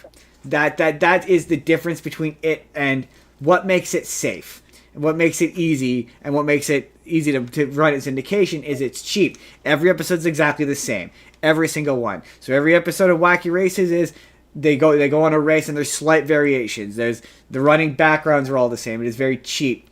It is made for television. Hanna-Barbera revolutionized animation in the sense that they made it. You were able to do it on television. The reason why Looney Tunes and Disney have a bit more flavor and are a bit more interesting is because their shit mostly went to theaters, especially Looney Tunes. Looney Tunes, a lot of those shorts that we grew up watching, they played in movie theaters. They were theatrical shorts. They were theatrical ones. Which, to be fair, there were a few Hanna-Barbera theatrical ones, but Tom and Jerry in particular started off as theatrical shorts. Yeah, there were here and there, and you definitely notice when you see them. But that's Hanna-Barbera Television, the wacky, bland, safe world of Hanna-Barbera Television. They get much more interesting when they start doing specials in movies. With that, Jordan, what's your next thing? Yeah, we're gonna my first thing. We're gonna talk about a made-for-TV special, which was part of the Hanna-Barbera Superstars 10 series, which was a bunch of shorts that they did, shorts and specials and stuff like that. First one we're going to talk about is Yogi Bear and the Magical Flight of the Spruce Goose. Which I shall call it the Spruce Goose. Which, of all the ones I'm going to talk about today, is probably the one that I found the hardest to watch. But basically, Yogi takes his friends on a tour of the Spruce Goose, which is a world-famous plane built by billionaire Howard Hughes. Yep.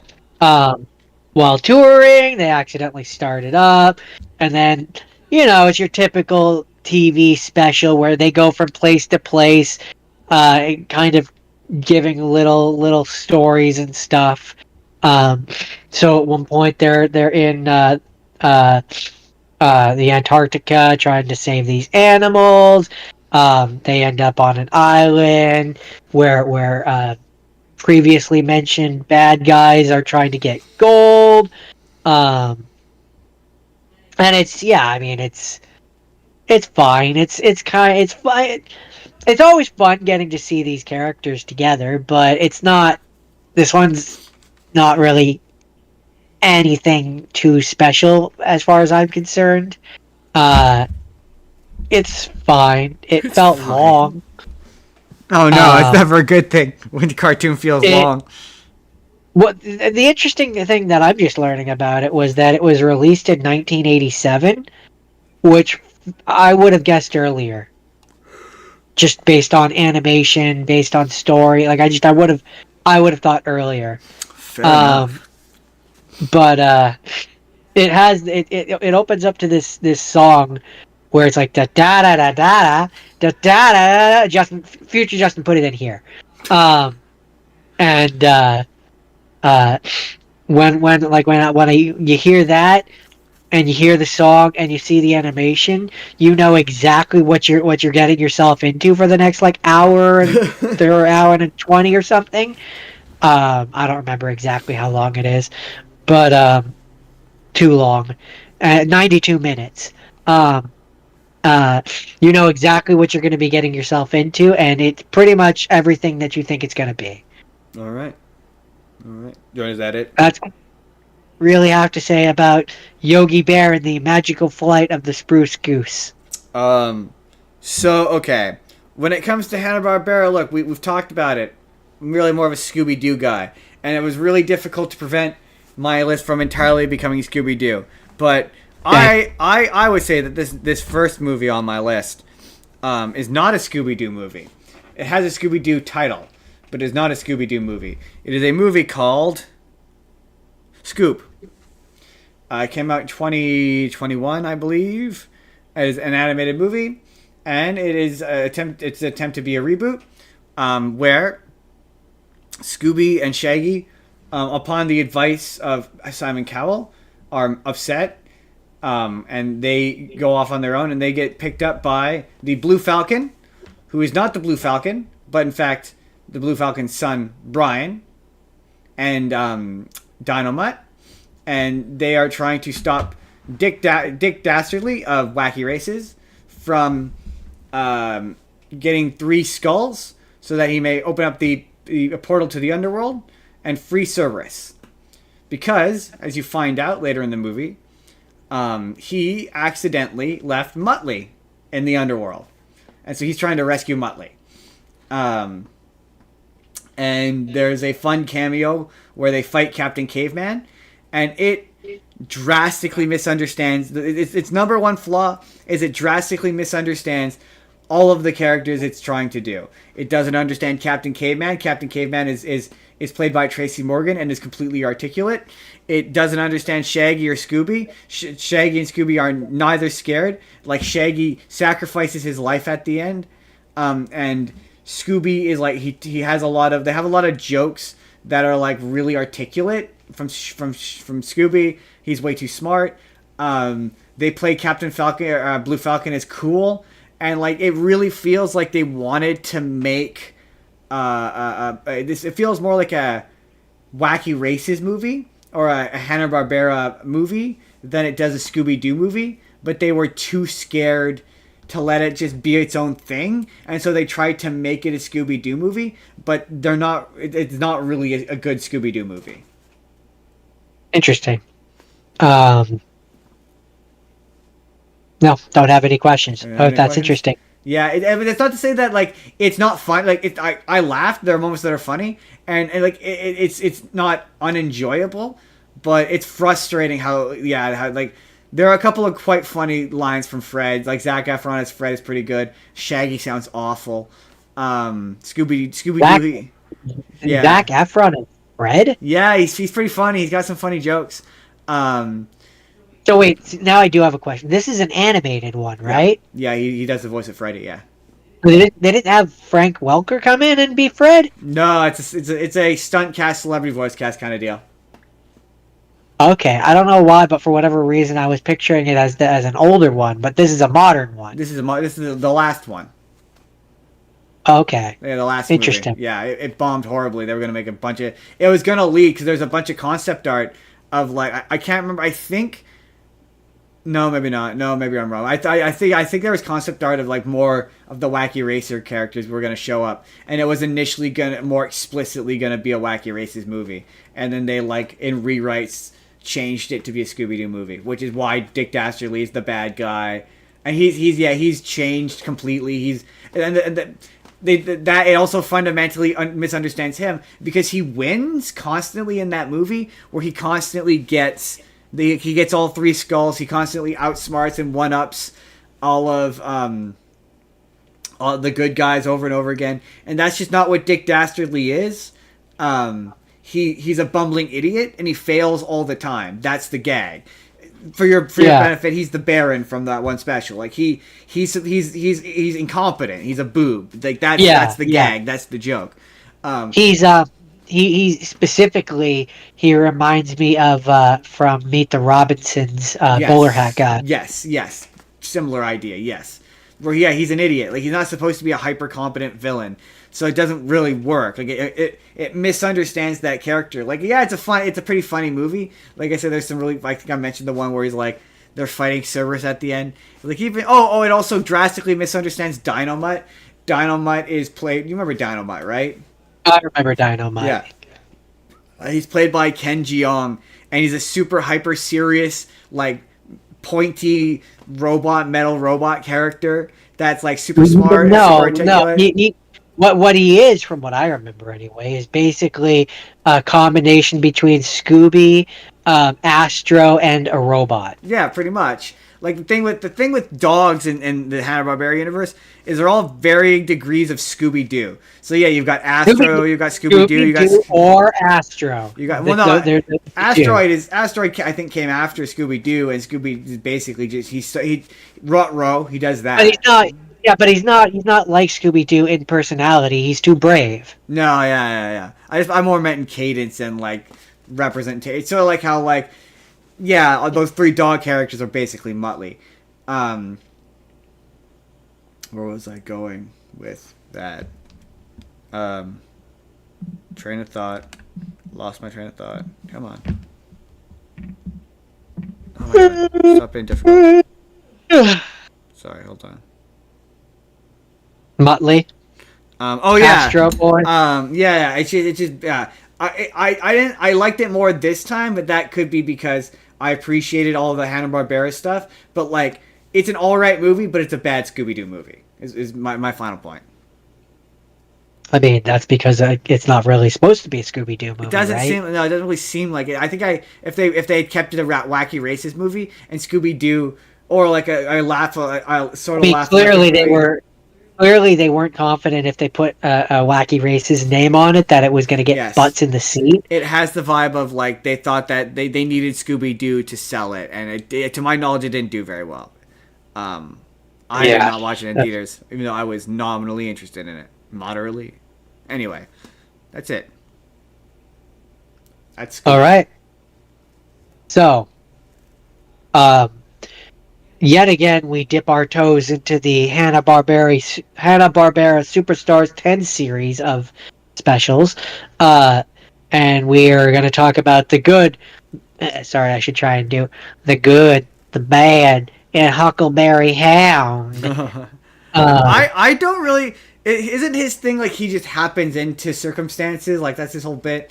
I remember him being like really lazy. That was his whole like. I do recall his cartoons, just not very thoroughly. I didn't watch them for this. So, what's interesting about this special is it's the final time that Dawes Butler voiced Huckleberry Hound, Quick Draw McGraw, Baba Louie, Snagglepuss, Hokey Wolf, and Peter Potamus, because he died a couple weeks after this telecast. Oh, interesting. So this was the last time he played those characters. But no, yeah, this movie, this film, 95 minutes long, and it's a parody of various Western films. According to this, it's akin to Blazing Saddles. It's a takeoff of The Good, the Bad, and the Ugly, obviously, and it spoofs. There is a few specific ones that it has here. Several plot points are lifted from High Noon, High Plains Drifter, Man with No Name, uh, et cetera, et cetera, et cetera, et cetera. And it's got the character Dinky Dalton from Last Olympics is featured in this one. Interesting. Uh, uh, and so yeah, basically, yeah, Huckleberry rides west on his horse in search of a place to start a country farm. Comes across a small town of Two-Bit. Gets harassed by Dinky, Finky, Pinky, and Stinky. Oh, come on. That's a wasted opportunity. It should be Dinky, Pinky, Stinky, and Fred. Way funnier joke. um, and the movie is cut up, and this is where it says that I guess this is an homage or a reference to Blazing Saddles, where it cuts the movie up into sections. And so it kind of just ends up for me feeling like it was a series of episodes of a cartoon that were made into a movie. I could believe it. But or at least in design or like in terms of the creation process, it comes across like they're not, the people that made this are used to making TV shows, and so the production cycle was made in a TV cycle. Well, okay, If that makes sense. It does to a degree. I mean, if it's a television special, yeah, I could believe it because you can tell. Yeah, I have a few movies. I have a few movies that are actually movies, and I'm saying this and the Yogi Bear one feel different than those. Like these feel like they were made for TV specials. Is what I'm saying. Yeah. Like I can tell that they are. But it's fun. Like this is another one where the other characters show up. Oh yeah. Like as background characters. So like Yogi and Boo Boo are there from the park. That's and fun. like they're visiting.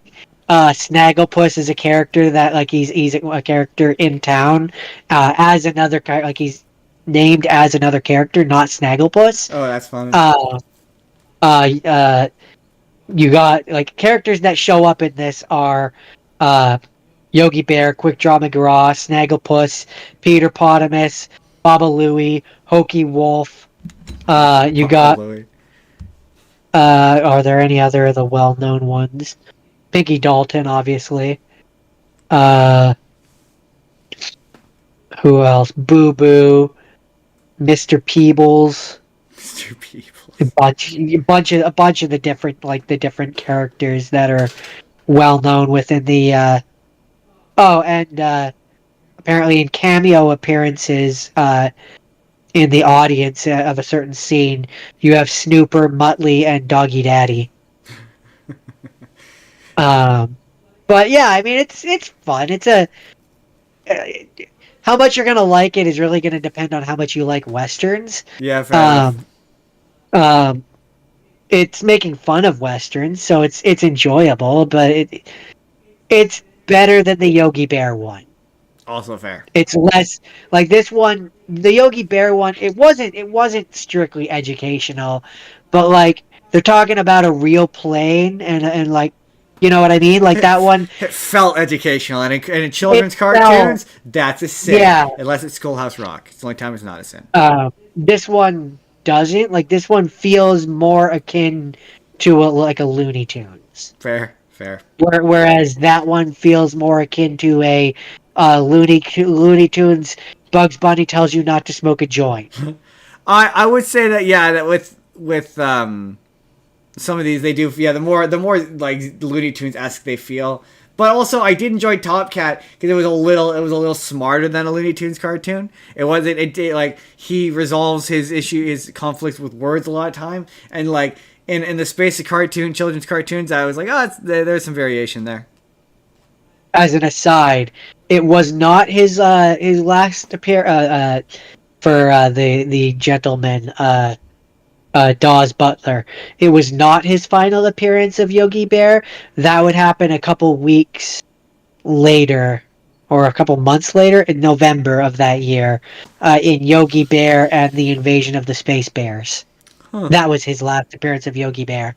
Um, That's all I really have to say about this one. It was yeah, it was difficult this week not to just pick all Scooby Doo, so like I had to throw in a couple other guys in there. yeah, it's kind of the same way. Mine kind of breaks it down to Scooby Doo, Scooby Doo and Tom and Jerry. It appears more than once. For me, the ones that appear more than once are Scooby Doo and the Flintstones. Scooby And Doo then definitely sorry, and Yogi Bear. Scooby Doo definitely has gotten top billing this week because he's in 3 of my picks. Well, So yeah, the TV shows I wanted to watch because I wanted to compare them to the movies to see how bad they adapt it. But yeah, so with Hanna Barbera, picking movies was tough because like they didn't make a lot of movies. I thought they would have had a longer filmography, but yeah, Jordan pointed out it's mostly television specials. But they did do 2 major theatrical movies, one of which I believe Jordan's going to talk about. But I'm going to talk about their first one, which is a movie called Hey There, It's Yogi Bear. And respectively, it's about an hour and a half. And it's Yogi. A bunch of it is just Yogi Bear doing Yogi Bear shenanigans. It's a musical for some reason, but there aren't a lot of songs. Like, they don't really sing a ton of songs. It's very bizarre. And when they do, it just kind of comes out of nowhere. You're like, oh, they're singing. But the it's very weird. Like, it escalates in a weird way. So, like, Yogi, he gets busted doing a Yogi Bear shenanigans. And in a fit of rage, he decides he wants to be transferred to a zoo in California. So he, at the last minute, changes his mind and stays back, but disguises himself as the Brown Baron. And this movie is a love story between him and Cindy Bear. So I guess this is where they get together. So she is sad that Yogi Bear is gone, and so she has herself shipped out to go be with him. But it turns out that, oh no, Yogi Bear didn't. He's actually got Jellystone, and she winds up getting kidnapped by a evil circus. And the evil circus has a dog that is just mumbly. Mumbly. It's the same dog. I sent you the video of it. It's the same dog. And he is the first instance of that dog character. interesting. And so it's funny because I remember you sent me the clip of Yogi singing. Yes. And it does not. It sounds very different. And it's quick peek into mine. They also sing, and it's also a different voice, and it also doesn't sound quite right. Right. Which I thought was funny. Yeah. It's so both Yogi and Boo Boo both sing songs, but each time they sing, they have a different singing voice, and the singing voices sound less and less like Yogi. To be fair, I think the one I sent you is a joke. I think it's a pop culture reference because he sings the song and then Boo Boo goes, "Yo!" Oh, I wish I could remember the name, but it's like an old singer from the 1960s. Like, Yogi, you sound just like so and so, and I think he's the singing voice. He's singing the song, and that's the joke. That's funny. Yeah, I'm pretty sure that's what it's supposed to be. But it's one of those types of musicals where you're like, the movie is over, like they're on their way back, they've resolved the problem, and then you're like, okay, cool, the movie's over. And then they sing about how they saved the day. And it's like, and they're like, and one more time. And you're like, no, it's fine. Oh, okay, great. For the love of God, no. For the love of God, no. But I will say, like, it's very noticeable that it's compared to the show. It's very noticeable that it's a theatrical movie. A lot of the musical numbers when Yogi dances looks expensive. Like, some of the animation looks pretty. Like any of these it's the same guy. The same guy was Yogi Bear until like the 1980s when he died. And he's super fun. Hey, Yogi Bear. Is me as Yogi? Is me as Yogi. It's a big and basket. Yeah, it was fun. It's a little long. It probably could be 10 to 15 minutes shorter, but it was fun. Yeah, that's Hey There, It's Yogi Bear. So, 2 years after Hey There, It's Yogi Bear, a movie which was the swan song. It was it came after the season finale of the Flintstones. The Man Called Flintstone comes out. Oh, so that's the Uh, series finale to the Flintstones? that's what this Wikipedia says. Yeah, it's the Yeah. series finale. Oh, hey there, it's Yogi Bear led to a new series of Yogi Bear, which was a sequel to the movie.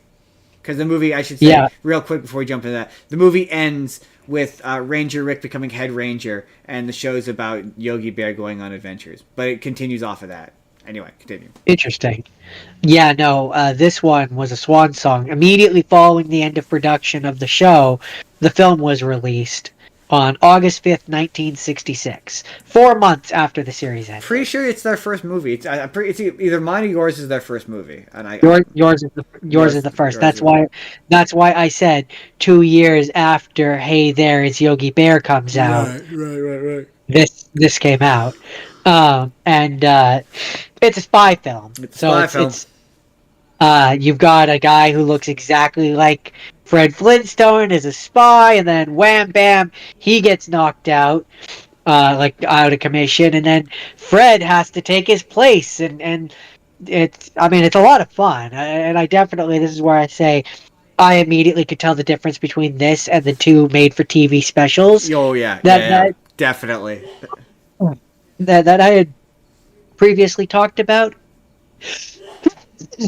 Um, but yeah, this makes fun of a lot of spy movies, to the point where the film poster, which has I'm gonna need you to Fred stop. Flintstone, is in the same pose as Bob Peak on the movie of Our Man Flint. That's funny. Um, the plot is a parody of spy films, primarily James Bond ones, of course. Oh, of course. And so an interesting thing.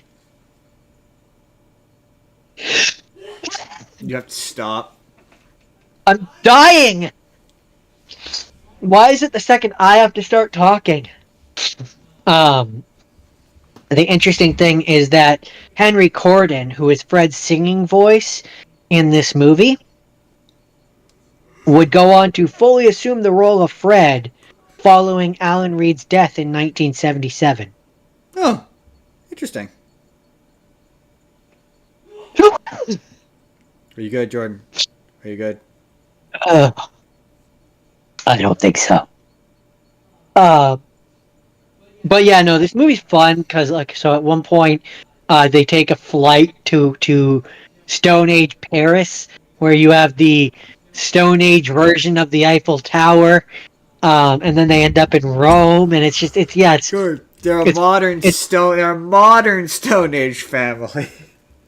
it's funny because uh, Fred and Wilma and Pebbles, they get first class because the spy agency like buys them and ships them and everything because of Fred, and Barney um, Barney and Fred. nope, Flintstone. his wife. Wilma. Betty. Nope. Betty, thank you, that's it. Barney and Betty and I think Bam Bam's also there. Or they get it as no, I think Bam Bam's also there. Anyways, they're in last class, which last class has them sitting on the wings of the plane. And so there's a scene where Fred is like going through the different classes. First class is where they are. Second class is like what would be our normal plane. Third class is like they've got the double decker seats. And then yeah, like last class is the people who are sitting on the tail of the plane and stuff, and it's funny. There's a lot of funny jokes in it. It was an enjoyable movie. Had a good time. I had a good time. It was nice to watch one that felt a little more engaging after watching specials. I imagine, yeah. That's it, Jordan. That being said, quick peek ahead to one of my future ones. Not all of the specials were created equally, because one of them is definitely better than all of the rest. All right. That's all I have to say about the man called Flintstone. A man called Flintstone. Not a man, the man. Oh man. Anyway. So you should, because I think it's one of your rapid fires. There's one that you have where a dog goes to an island, right? Yes. You should do that one next. I'm gonna. Good, I was gonna. good, because synergistically it'll make your editing easier. John, are you referring to Scooby Doo on Zombie Island? I am. I didn't want to give away the game. Yes.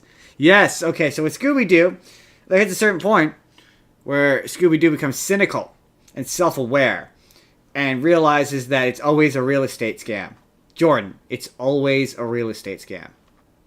It's usually a real escape scan, because this one changes the game. Yeah, and so there becomes a certain point where they become aware that they're doing the split. And so this one is interesting and notable. It came out in 1999, I believe. It's interesting and it's notable because, yeah, it begins with the gang breaking. They're broken up. It was interesting to me when I was watching this. A spoiler alert for something that's coming in the future, but Jordan might be talking about the live action movie. And it was interesting to me how many similarities this kind of shares with the movie, the live action movie, where it's like, yeah, the story begins, they're all broken up, and it's about them getting back together, and it's about, there's less of them having to relearn how to work together, but yeah, getting back together and going to a scary island where they have to solve the mystery. And inevitably it turns out to be real and not a guy in a mask. Yeah, there's just a lot of similarities I noticed. But this one is notable to me because it's dark and it's scary. Like, I remember when I was a kid, it was scary, and like the girls are full blown serial killers. They kill so many people. Like you notice that some of their victims are like poor tourists who didn't know any better, and like they're like kids, and it's really gruesome and really gnarly how many people they killed. They killed so many people. They lure a lot of tourists to that place. Right? Poor Bob. Right? Poor Bob. But yeah, it also of all of these movies has the best soundtrack. I'm not wrong. Oh, I was listening to you watch the one that you're probably, I'm imagining, going to talk about next, and I'm like, man, the music just isn't as good as mine. It's just not as good as mine. Also, a thing I discovered with a lot of these movies is the more you try to have them, the initial Hanna Barbera cartoons don't take place in the real world. They take place in another world where animals talk and you don't question it. And they're anthropomorphic and they're your height. Like, and Batman's there. Right. And so the more these movies try to exist in the real world, the less sense they make. Especially with Scooby. Like, that's the thing that comes back in yours, where you're like, he's a talking dog. He has enough intelligence to talk, but he doesn't understand X, Y, or Z thing. So, like, there's a lot of moments in this movie where he chases after cats, where it's like, Scooby, man, Scooby, you're smarter than this, man. This isn't cool. This isn't cool what you're doing. You know better. This isn't cool. Stop this. Stop what you're doing. He has intelligence. Shaggy, I'd be like, he still has the instincts of a dog, though, Justin. If I were Shaggy, I'd be like, Scooby, man, this isn't cool. It's not cool what you're doing. It's not cool what you're doing right now. Yeah, and it's the way, I believe What's New Scooby-Doo also leads off of this continuity. And we didn't talk about The Witch's Ghost, but The Witch's Ghost is very much a sequel to this. Cyber Chase, I believe, which is the last one that's in this continuity. It goes this, Witch's Ghost, the alien one, and then that. And yeah, What's New Scooby-Doo, I believe, takes place in the same continuity, because I think it's still, she's still a reporter. He's still wearing the jacket he wears in this movie, and is a camera guy.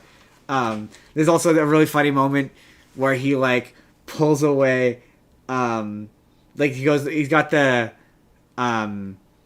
mystery machine, and he's got the logo for her news show or whatever like taped on it, and he's like, check it out, ta-da! As if he painted something. It's like, yeah, Freddy, you just tore off a piece of paper.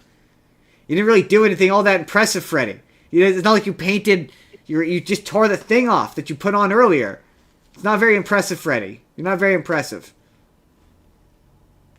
But Freddy's lame. My favorite character is the police officer who's just there to investigate all of the murders.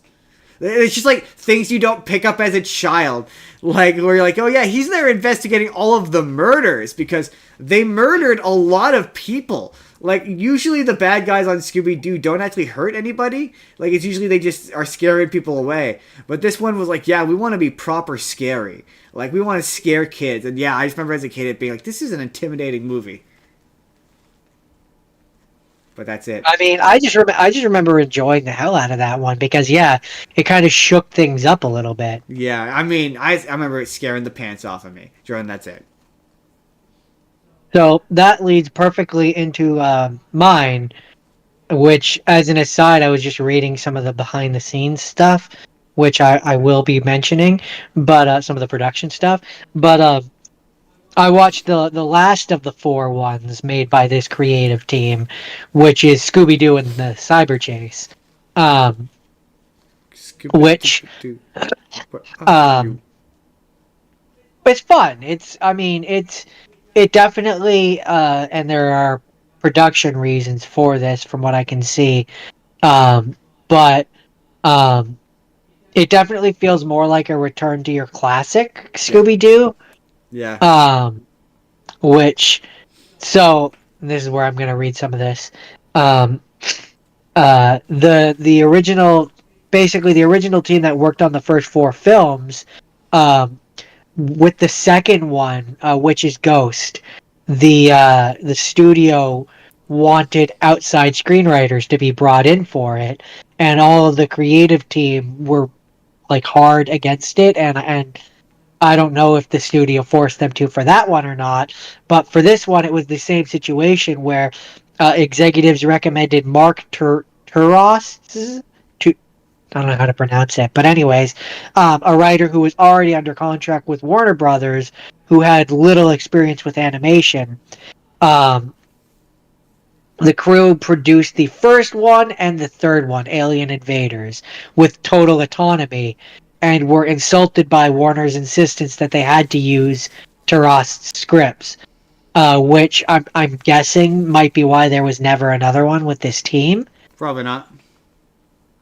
The next one just kind of makes it so they're wearing the ascot. It's pretty much just normal Scooby-Doo guys. As a result, the original team moved on to projects after the team's completion, and the next feature, Legend of the Vampire, was written by the same one as this one. Yep. Apparently, originally, they wanted to explore using live-action actors for scenes set inside the video game. Huh. Interesting. But yeah, no, it's fun. Basically, I like the reference to red shirt Shaggy, which is funny. Yeah, and red collared Scooby. Yep. And the fact that the video game versions of them wear the classic outfits, it's a nice touch. Yep. So they hadn't worn them in a while at that point. Like they had mostly been wearing the new outfits, the new wardrobe. Because for period of time, 3 other movies. Yeah, that period of time really wanted to rebrand them. Yeah, that it was very much like we don't do the fake shit no more. It's all real. It's all real now. Daphne got bored of the fake shit. Yeah, and to be fair, yeah, the Witch's Ghost is really quite good. Yeah, and that when and then a lot of the later movies are like, oh no, it's always fake at the end. Well, that's what sets the movies apart. Is that's when Scooby and Shaggy and them do the real shit. Makes it interesting. Yeah, that's what made those three more interesting. I just mostly remember the thing that makes this one stick out of my brain, and the reason why I'll always kind of remember it is because I remember the video game. I think it was for PlayStation 1. Oh yeah, the Cyber Chase video game. Yeah. Mostly because I remember constantly wanting to try it, and I think it was always out. Like we could never rent it. It was not a very good game. I don't remember it being a very good game. It had 7 levels, but I'm looking at it now. Player controls Scooby and Shaggy in a 3D environment. Has bosses. You got to get the Scooby snacks. Sounds very much like the game that the movie has in the game, or in the, Yep. et cetera, et cetera. But yeah, Etc. no, Etc. it's Scooby Doo, and I always will have a soft spot in my heart for Scooby Doo. Yeah, it's Even the hard not to. even the worst Scooby Doo thing, on some level, is enjoyable because I love Scooby Doo. That was your final rapid fire, right? No, I have one more. Oh, my final rapid fire is the original Tom and Jerry movie. And what's really funny about this movie, okay, a big complaint that people have about this movie is that Tom and Jerry talk. And that, like, the nostalgia critic in particular, he hated that the Tom and Jerry talk. And this was my very first Tom and Jerry thing I ever watched. So, from my perspective, Tom and Jerry talked. And it's so funny because you can go and you can look up compilations of all the times they've talked in cartoons. So they've talked before. But that was the big thing about this, is now they're talking to each other and they're having full conversations. And I'm like, and the justification of them talking was that you would get bored if they didn't. You would get bored if they didn't talk. And I mostly agree with that for about the first 10 to 15 minutes of this movie, where it's about them. It's their story. It's like they get kicked out of their house and they run into a stray dog and they do a song and dance about how they should be friends now and whatever. And then you have the human stand-in character. Well, and then the movie stops being about them when they run into a character called Robin, who is this orphan who is being held captive by this woman who is her ward, but it's not, they're like, she calls her Aunt Fig, but she makes it clear that it's not her aunt. So they never really establish what the connection is between them, just that she needs to be in relative good health for them to access the money, and they need the dad to be dead in order to get it. So then it turns out that the dad is in fact alive. Not dead. And it becomes a madcap chase to get to the cabin, to meet the dad, or get the girl as all the bad guys chase after her. And it basically becomes wacky races. All like there's an evil vet scientist guy who winds up in an ice cream truck. Rip Taylor is there as the children's entertainer who has a sentient talking hand puppet who has his own separate intelligence because he's clearly gone insane. Yes. The songs are oddly catchy but not very memorable. And they're random. Like they just kind of come out. Oh, that's the other. That's just to go back to the Yogi Bear. We won't go back. The music is random and just kind of comes out of nowhere. So like, there's a really long song of these alley cats singing about how they're awful with this one character, this really weird false. Do you remember that song? I think so. What do we care about? Yeah. You know that random. Ooh, you just that mic hard. See, what do we do? That one, the stupid cat. Yeah. And then it just kind of becomes. I remember loving that movie. Like really liking that. I enjoyed it, but Tom and Jerry aren't really characters in that movie. Like they don't really have an arc, and anytime they start to have an arc, like their arc seemingly appears to be like them becoming friends, but the movie ends with them just reverting back to being Tom and Jerry. Like there's a bit at the end where Tom thinks that Jerry is dead. He's like, "Oh, I swear I'll be much nicer to you, whatever. I'll repent." And then they just go back to being Tom and Jerry at the end. So the movie's not really about them. So by that sense, they don't need to talk. Like they offer nothing to the narrative, them talking once the girl arrives. So you could just have them not talk. There's no real rhyme or reason for them to talk in this movie other than the first 15 minutes. And so when you read about the behind the scenes about how they were trying to make this movie for a while, and it initially starts with Robin? It initially started as a movie about them, and it was going to be an origin story, like how they met, why they hate each other, the fact they're just a cat and a mouse, like what the history of their relationship is. And I'm like, and that's why they talked. And like, oh, okay, that sounds like a 1,000 times more interesting movie. Like, that sounds more interesting than this. Like, it's just a chase with a girl who they just met, like a day ago. I mean, I'd need more context. Yeah, then they rewrote Like, it. like, like I would need to, in terms of if this movie was a real thing, I would, yeah, yeah. I don't know. That sounds weird to me. That sounds weird. But yeah, they eventually rewrote it. It got rewrote like a bunch of times, and it became the movie that we saw. Which I to be clear, I liked it. I just I believe it to be, having not seen any of the other Tom and Jerry movies, I will boldly declare it to be the best Tom and Jerry movie. I mean, you have seen one of the other ones. That was one of your have not seen. Spoilers. I've not Oh, seen any other one. It's the oh, best one. I see. A wink. Wink. That's it. That's my last rapid fire. So my last rapid fire is the Jetsons Meet the That Flintstones, movie is very fun. which is another one of the Hanna Barbera Superstar 10 series. But it's the best one. It is. I remember it. I remember it being really fun. My favorite part is where they get trapped in the past. It's hands down the best one. The Jetsons get trapped in the past, and it's like, Mom and Dad, I hate it here. It's objectively terrible, and worse than our home by every conceivable and immeasurable measure. Our super civilized society with robots that serve on us hand and feet, and now I have to like actually do things.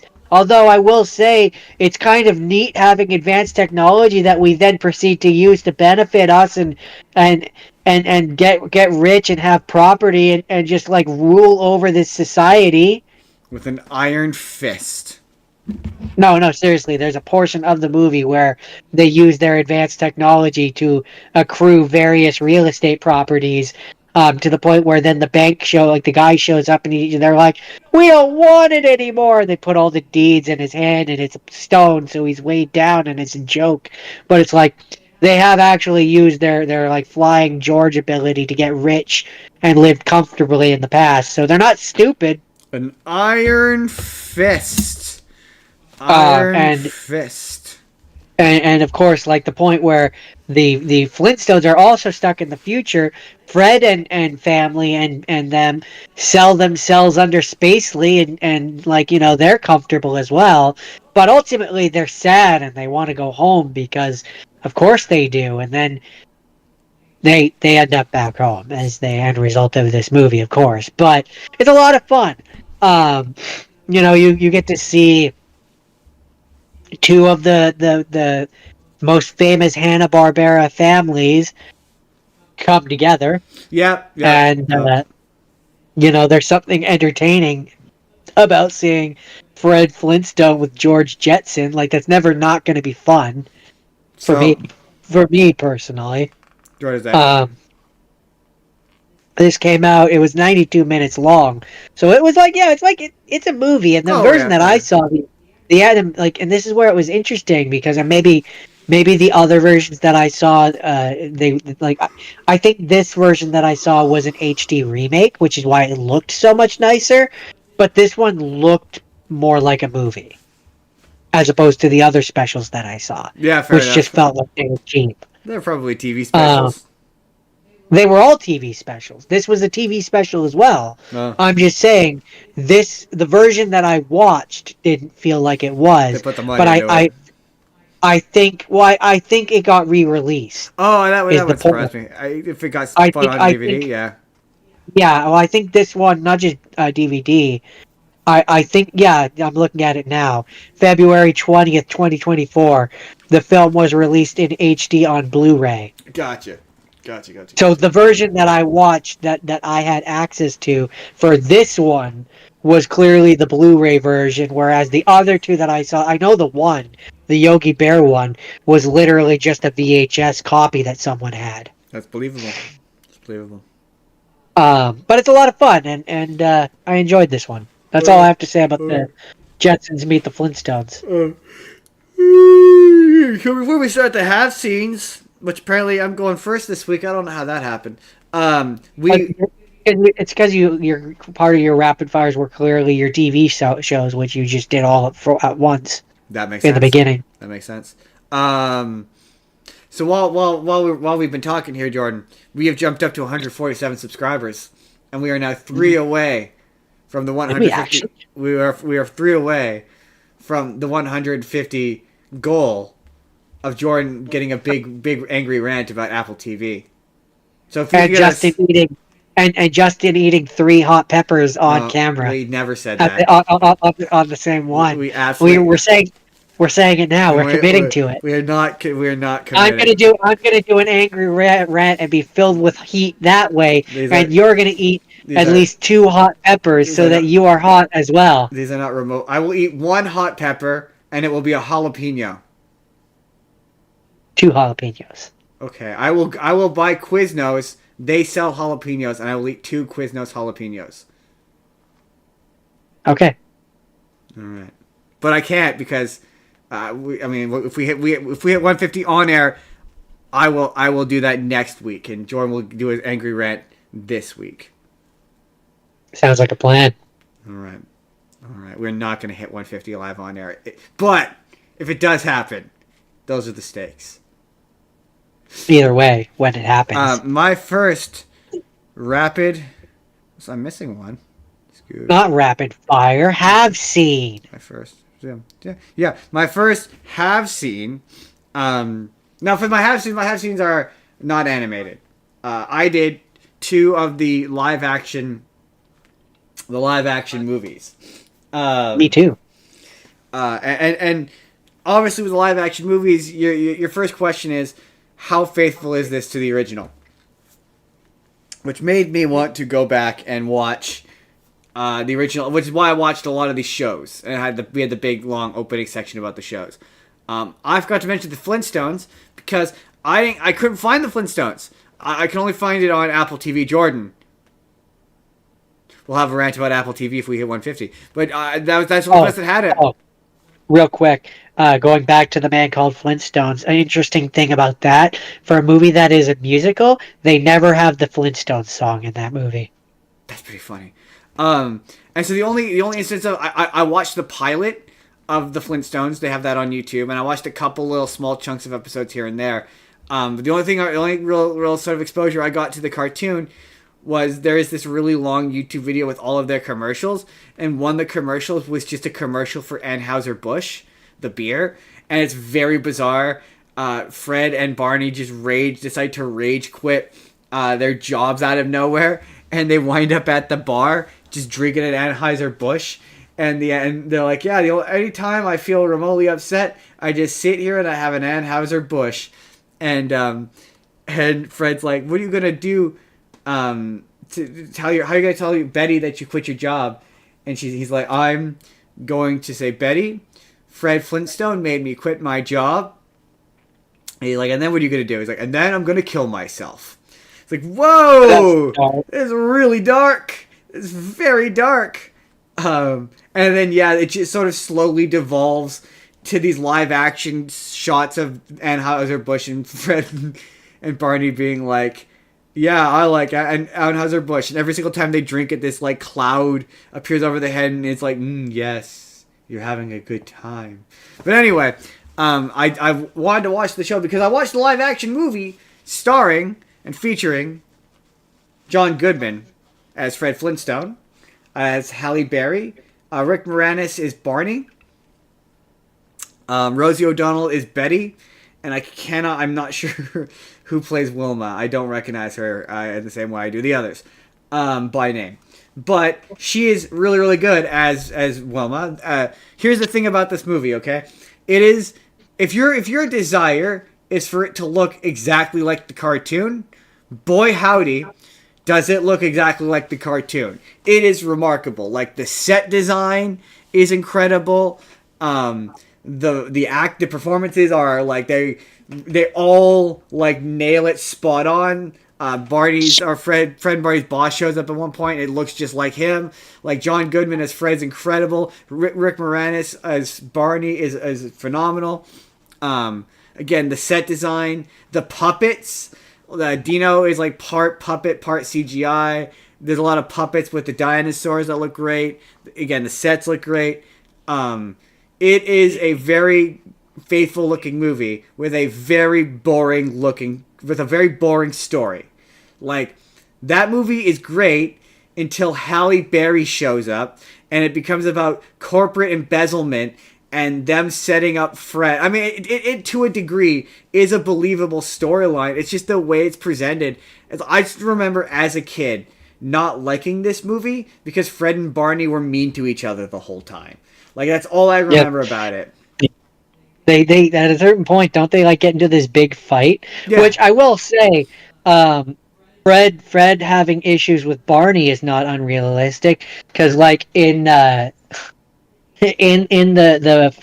Jetsons Meet the Flintstones, there's a part where Fred literally tosses Barney out one of the Jetsons, like, sky windows. Yeah. So, well, it's like the idea in the original show is that Barney's his annoying neighbor, his Flanders, as it were. That's what he is. Like, the movies present them as being like best friends since childhood, but that's not their dynamic in the show. It's their dynamic for this. So yeah, the plot of this is basically there's a bad guy, played by Charlotte's husband from Sex and the City, who has basically tricked and bamboozled the higher ups at the quarry that Fred and Barney work at, and has convinced them to spend a bunch of money on revolutionary mining equipment, basically. And him and Halle Berry are gonna embezzle the money and steal the money, and they frame Fred Flintstone by promoting him to executive vice president or whatever. And they inevitably frame Fred Flintstone for it. So everyone, and they trick him because he doesn't read what he signs, having him sign all the pink slips, which is really funny because they show up as like stone tablets, but they're pink.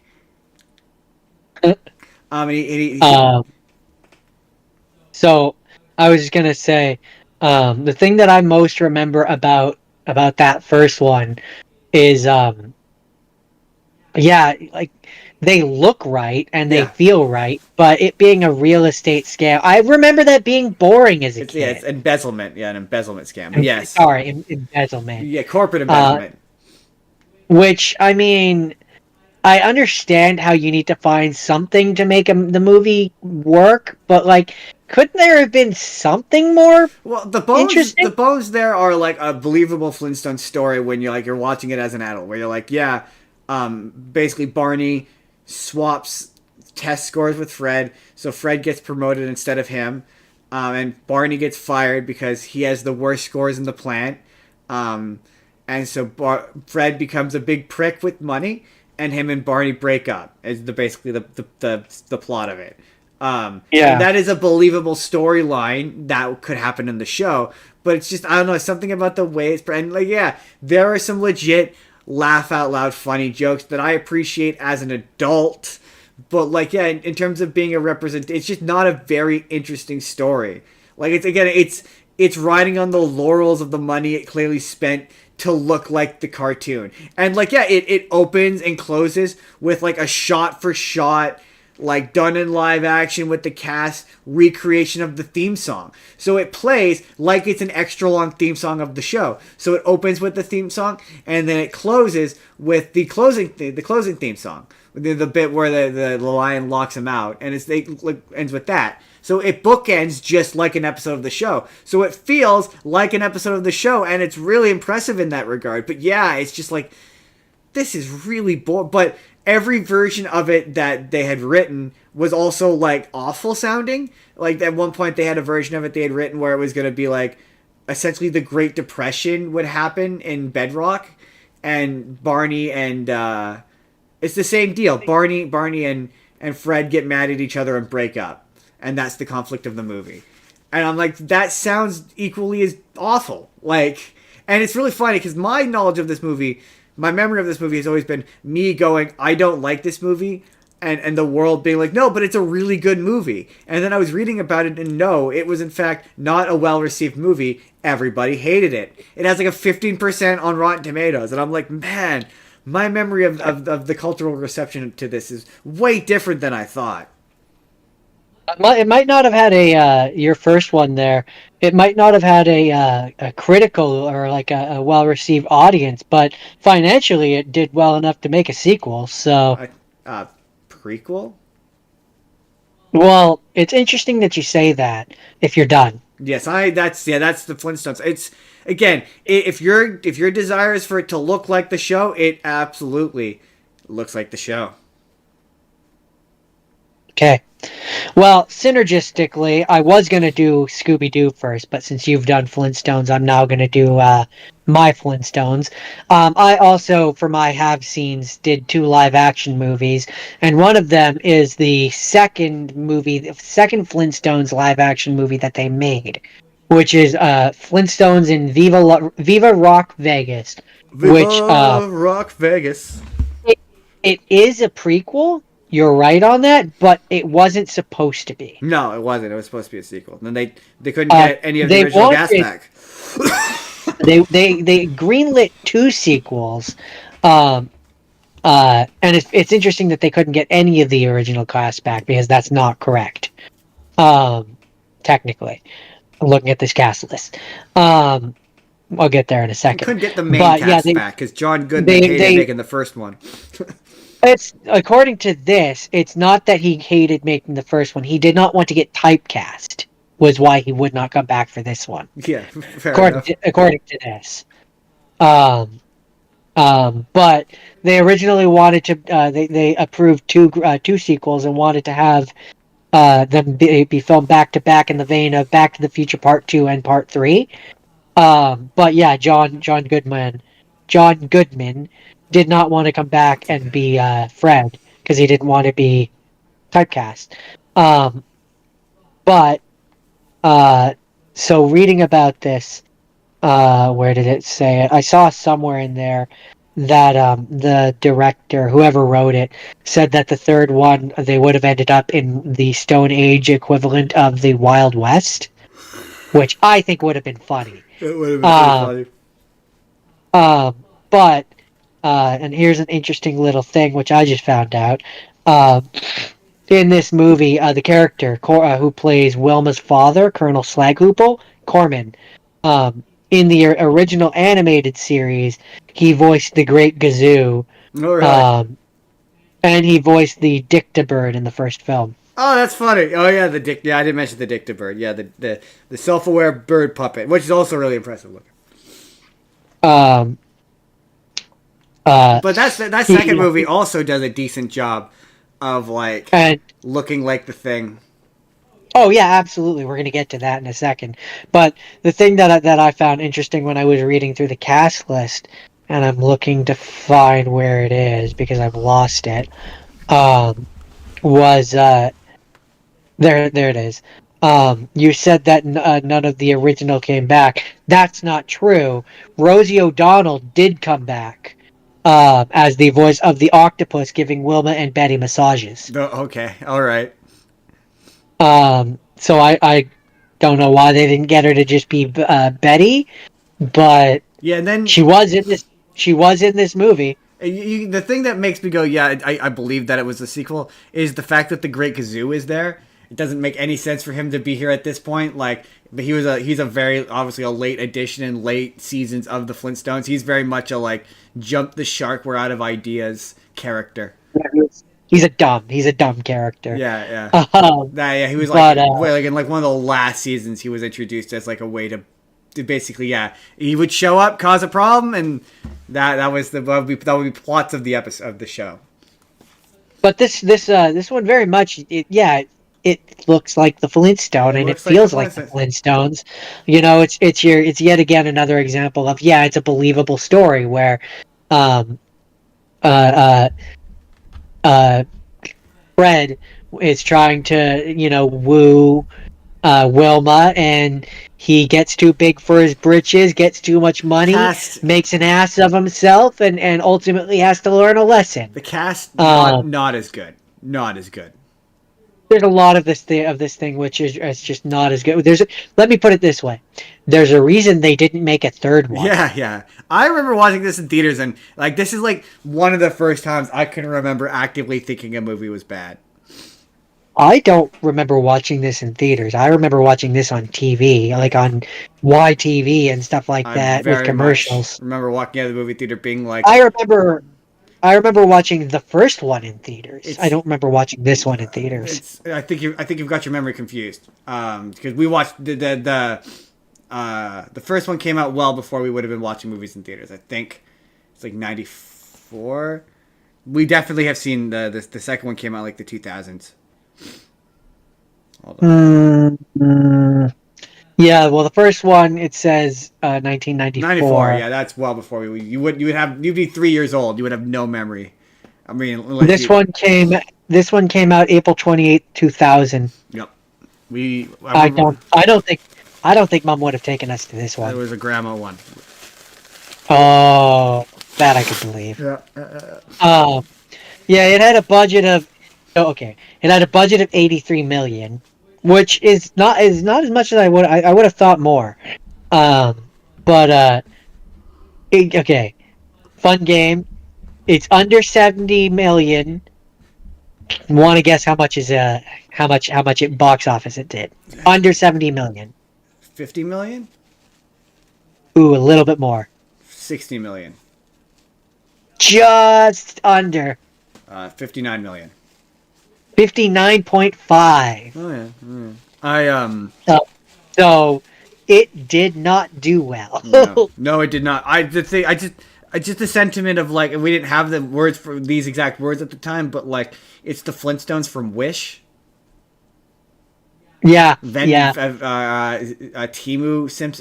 Flintstones, like it just didn't feel right. I just remember it was like the first time I walked out and be like, wow, that wasn't very good.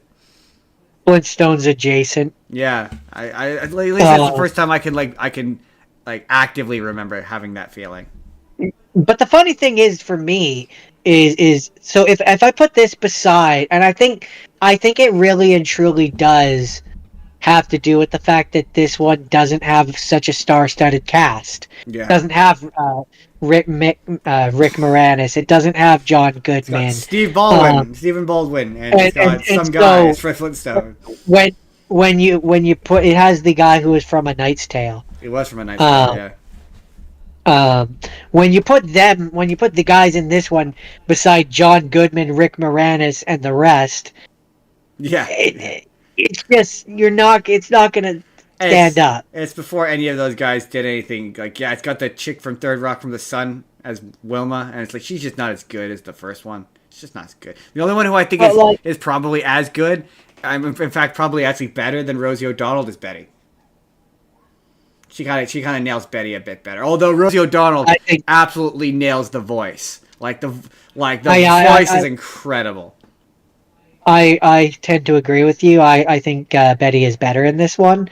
And then there's just also just the fact that as for why this might not have done as well is when I think the Flintstones, I don't think romantic comedy personally. Sort of. I mean, Betty, no, not really. It's usually like Fred gets into hijinks, but there is an element of they have their episodes where he needs to make it up to Wilma. So yeah, I mean, it's a basic sitcom setup. So yeah, they probably did have romantic setups, whereas he had to make it up to the wife. Is that kind of show? Sure, but I guess I'm more mean. She's already the wife. Yeah, it's different. It's different than having to try and win over. It's different than at the beginning of a relationship. I'm sure it's a long and storied franchise. I'm sure there is a movie or a special or an episode where he had to woo Wilma. I'm sure it exists. Yeah, there is. It's this. Other than this. But yeah, I mean, I don't have a lot more to say about this. It's fine. Not great. Not the worst. It's, I mean, it for a live action adaptation, it looks right. Yeah, that's the low bar.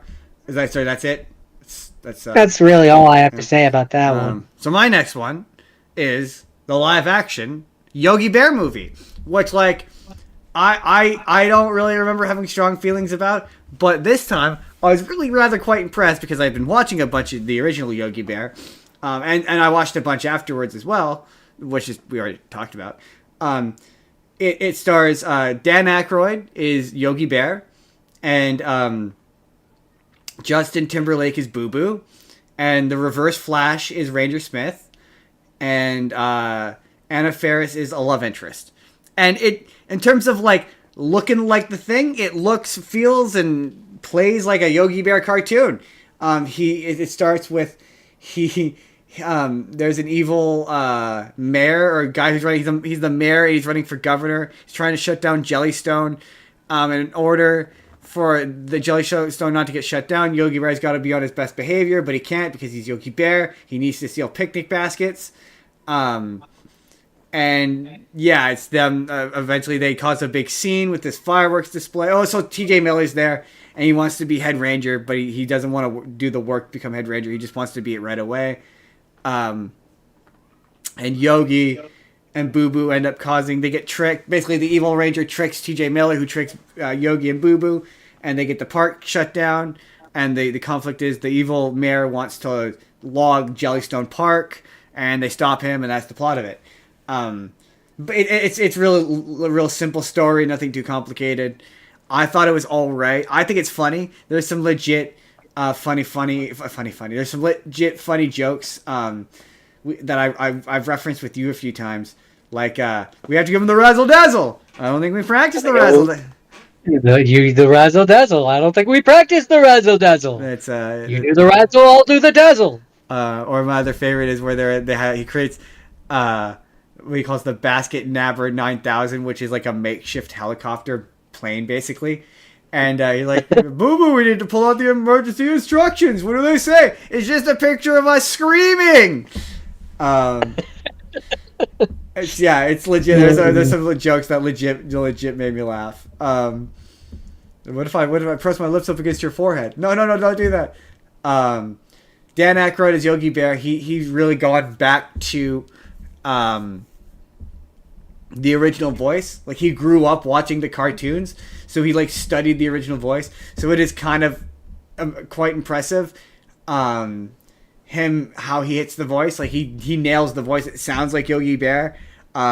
Justin Timberlake as Boo Boo is also like really good. He's really funny. He's got like this dry wit that his one-liners are super funny. Like, it really has the energy of a Hanna Barbera cartoon. It's like, yeah, the story's kind of simple, but it's really like, yeah, this is what it would be like if you took one of his cartoons, like his 7-minute shorts or whatever. Especially now that I watched a bunch of the show, this is what it would be like if you took that and you expanded it out to 90 minutes and you gave it a budget. Like, stretched it out and gave it some money. Yeah, they've like really nailed the feel of this without like being like Yogi needs to save the world or like Yogi. And that's what I appreciated about his animated movie too, is like his stakes were were never as high as, oh, he's a bear in an area that doesn't like bears. It's not like he's trying to save the world or do anything major. It's like, no, his conflict is about saving the park, and that's the conflict. And yeah, it's quite funny. I was surprised, and it was on streaming, so you can totally watch it on Crave. It's really short. It's only like an hour 25, but like, it's honestly pretty funny. I thoroughly enjoyed it. That's it. That's Yogi Bear. Okay, well. Now, we can't talk about live-action Hanna-Barbera things without going back to 2002 and talking about the Scooby-Doo movie. Oh, yes. The Scooby-Doo. The live-action one. The Scoobert movie.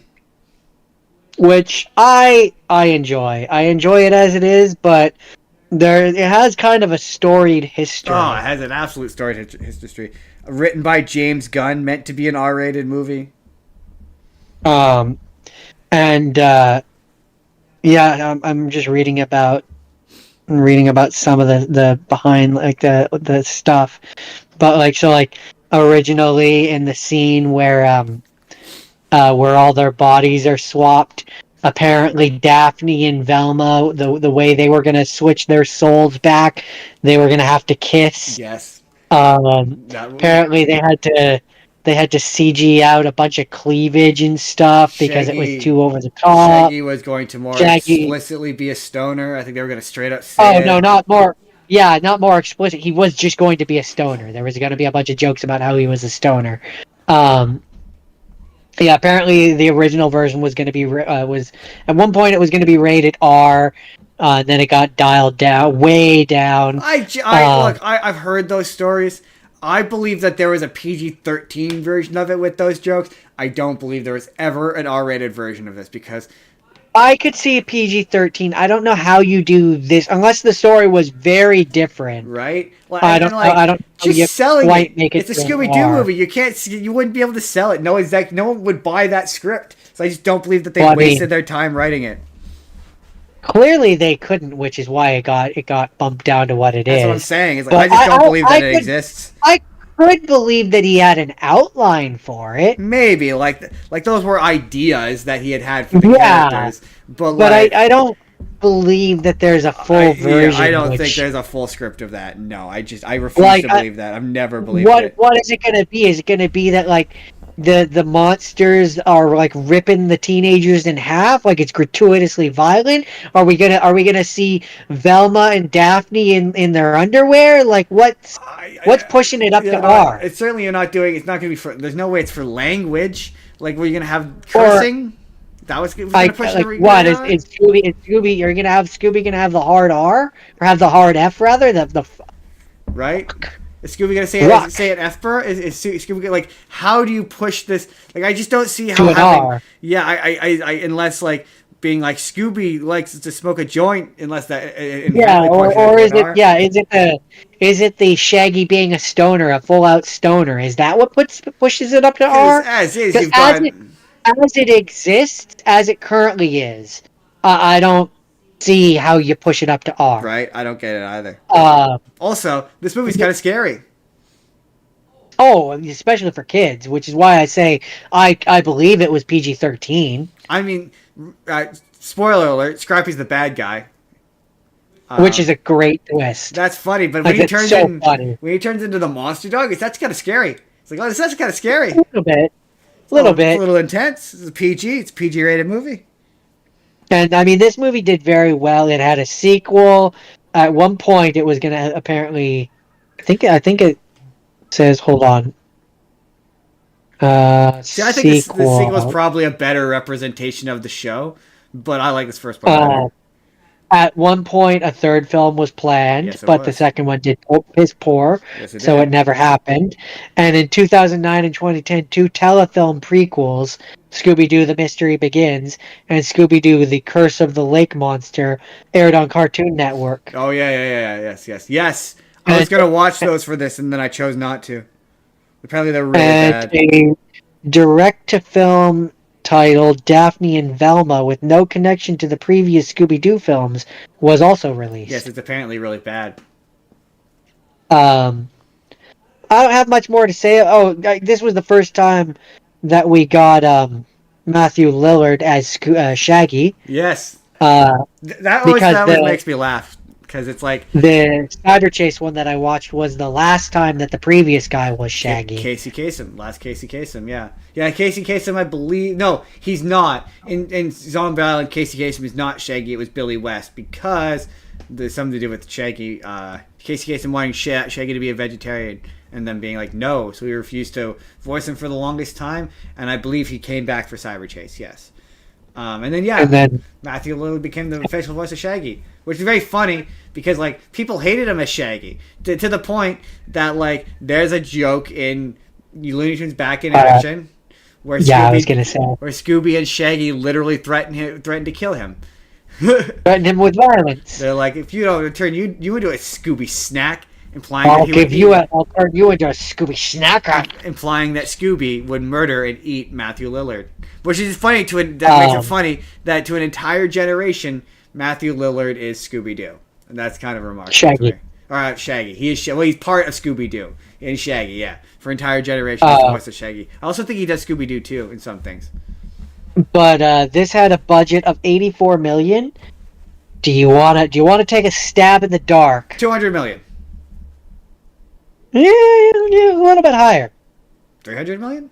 250 million. No, 275.7 million. Oh yeah, it did good. It did well. I mean, yeah, It did good. There's a reason there's a sequel. And yeah, they couldn't quite figure out because it was like it reviewed badly because it was too scary for kids, and it wasn't interesting enough for adults. And the first one kind of just, I think it kind of succeeded off the back of nostalgia. So they tried to make it more family friendly for the second one, which just kind of resulted in a less interesting movie. But yeah, my favorite, one of my favorite YouTube channels, Mr. Sunday Movies, he hates the first one and prefers the second one because it's closer to the cartoon. I think I liked about the second one was that it brought back classic monsters. I will say, yeah, the Scrappy being the bad guy is kind of a fun twist. And when he pees on her, it's very funny. And then, yeah, you're right. This one does start very similarly, where the gang breaks up, and then they have to come back together. They solve it. The bad guys stop. Yeah. Rowan Atkins is also there, and that's fun. That's fun. It's fun. It's a romp. It's a romp. It's a romp. Is that it? Yeah. Go live action Scooby-Doo. So, have not seens. I wound up ahead. That never happens. It rarely happens. Because you started off with it with your TV shows. Okay. So I wanted to settle what's the best Tom and Jerry movie without watching all of the other Tom and Jerry movies. So I only watched one more Tom and Jerry movie. It's 2021, I believe, is when it came out. It's a live action CGI hybrid, animation hybrid, and it is not very good. It is, in fact, very bad. All of the... Okay. The story of it is there's a hotel. Chloe Grace Moretz is a Gen Z character, and she has this whole subplot about how she doesn't want to work for anything and how she just wants to skip ahead in life, and it's like weird commentary on Gen Z. It's very strange. It's oddly condescending. But she ends up tricking her way into working for a hotel. That Jerry, the mouse, has moved into. In the meantime, Tom has moved to the city with the desire to be a jazz pianist. Piano player. Get your mind out of the gutter. He wants to be a piano player. And so, while playing music at the park, disguised as a blind cat, so he's a blind piano-playing cat, Jerry shows up. And there's a really funny bit where Jerry is dancing in front of him. And Tom has to pretend like he's like still blind so he can't like notice him, but he obviously notices him there. And so then Jerry blows his ruse and is like, wait, the one person's like, wait, he's not a blind piano playing mouse, he's just a regular piano playing mouse. I don't like that at all. Get him. I want my money back. And so then, yeah, the movie is basically about Chloe. It becomes Mouse Hunt, where Chloe Grace Moretz and Tom are trying to get Jerry, because there's also at the same time a wedding happening between like a celebrity influencer couple. The guy played by Colin Jost, who's Weekend Update on SNL. No. The news bit on SNL. No. Okay. He's a guy from SNL, and yeah, he's trying. At one point, he brings in like a bunch of elephants, and for some reason, all of the animals in this universe are animated. Every single one. There isn't a single regular animal. They're all cartoons, and there is no explanation given as to why they're cartoons. They're all just cartoons, and they look like in the style of Tom and Jerry. So, like, Tom and Jerry looks like a Tom and Jerry cartoon. And for other reasons, some of the animals talk, but, like, some of them don't. So, like, Tom is, at one point, he goes for this, like, show, this, like, rich cat who doesn't talk. Same as Tom. But, like, the movie starts with singing, pigeons who at about the midway point of the movie just like do a recap of the movie. They break the fourth wall, talk to the camera, and just do a recap of the movie for no reason. It's truly bizarre, and it's not like it's not like a regular Hanna Barbera world where it's like, oh, it's just a world where animals talk. No, it wants to be the real world, but all the animals are animated. It's like incoherent. There's no reason for this movie to be live action. Like, it could just as easily be animated. It could be animated in the style of Tom and Jerry, and it could still have human characters, but it could be animated. It does not make any sense that this movie is live action. There's no reason for it. Just feels like that would make it more expensive. Sure, but just from a style, just like a style standpoint or an aesthetic standpoint. No. I mean, having half human, half live action. Oh yeah. Like it would just make it more expensive. Yeah, exactly. And it's the bad kind of CGI hybrid where like you could the eye lines never match. Like you could tell there's points where like she's trying to hit something. Oh, and the Tom has like cartoon abilities. So at one point he spells out his name with like his skin, and she's like, "Oh, your name is Tom." But it's not like a regular cat can't do that. So he's a cartoon cat who follows cartoon physics. Logic. Yeah, at one point the climax, one of the climax of the movie is they all get everyone's trying not to get caught in a cartoon tornado where like Tom, Jerry, and Spike the dog are all fighting each other and everything's getting pulled into this tornado. But nobody reacts to it as though it's cartoon. They react to it as though it's real. As though it's like in their world, it is real. But there's no narrative reason for it. It's really very strange. Again, it could be animated. Like this movie. The narrative reason is shut up your face. Like at one point, there's elephants they ride in on elephants who are they're cartoons, but they talk. But like they don't recognize that they talk.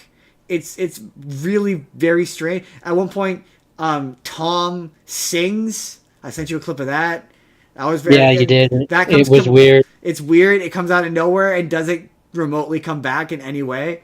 The fact that he's a jazz piano player has nothing to do the movie. And again, they're not characters in their own movie. Like that's one of the weirdest parts. Is like Chloe Grace Moretz is the main character of that movie. The story's about her. They kind of just periodically show up and then leave, and it's not really about them. That's because Tom and Jerry aren't really.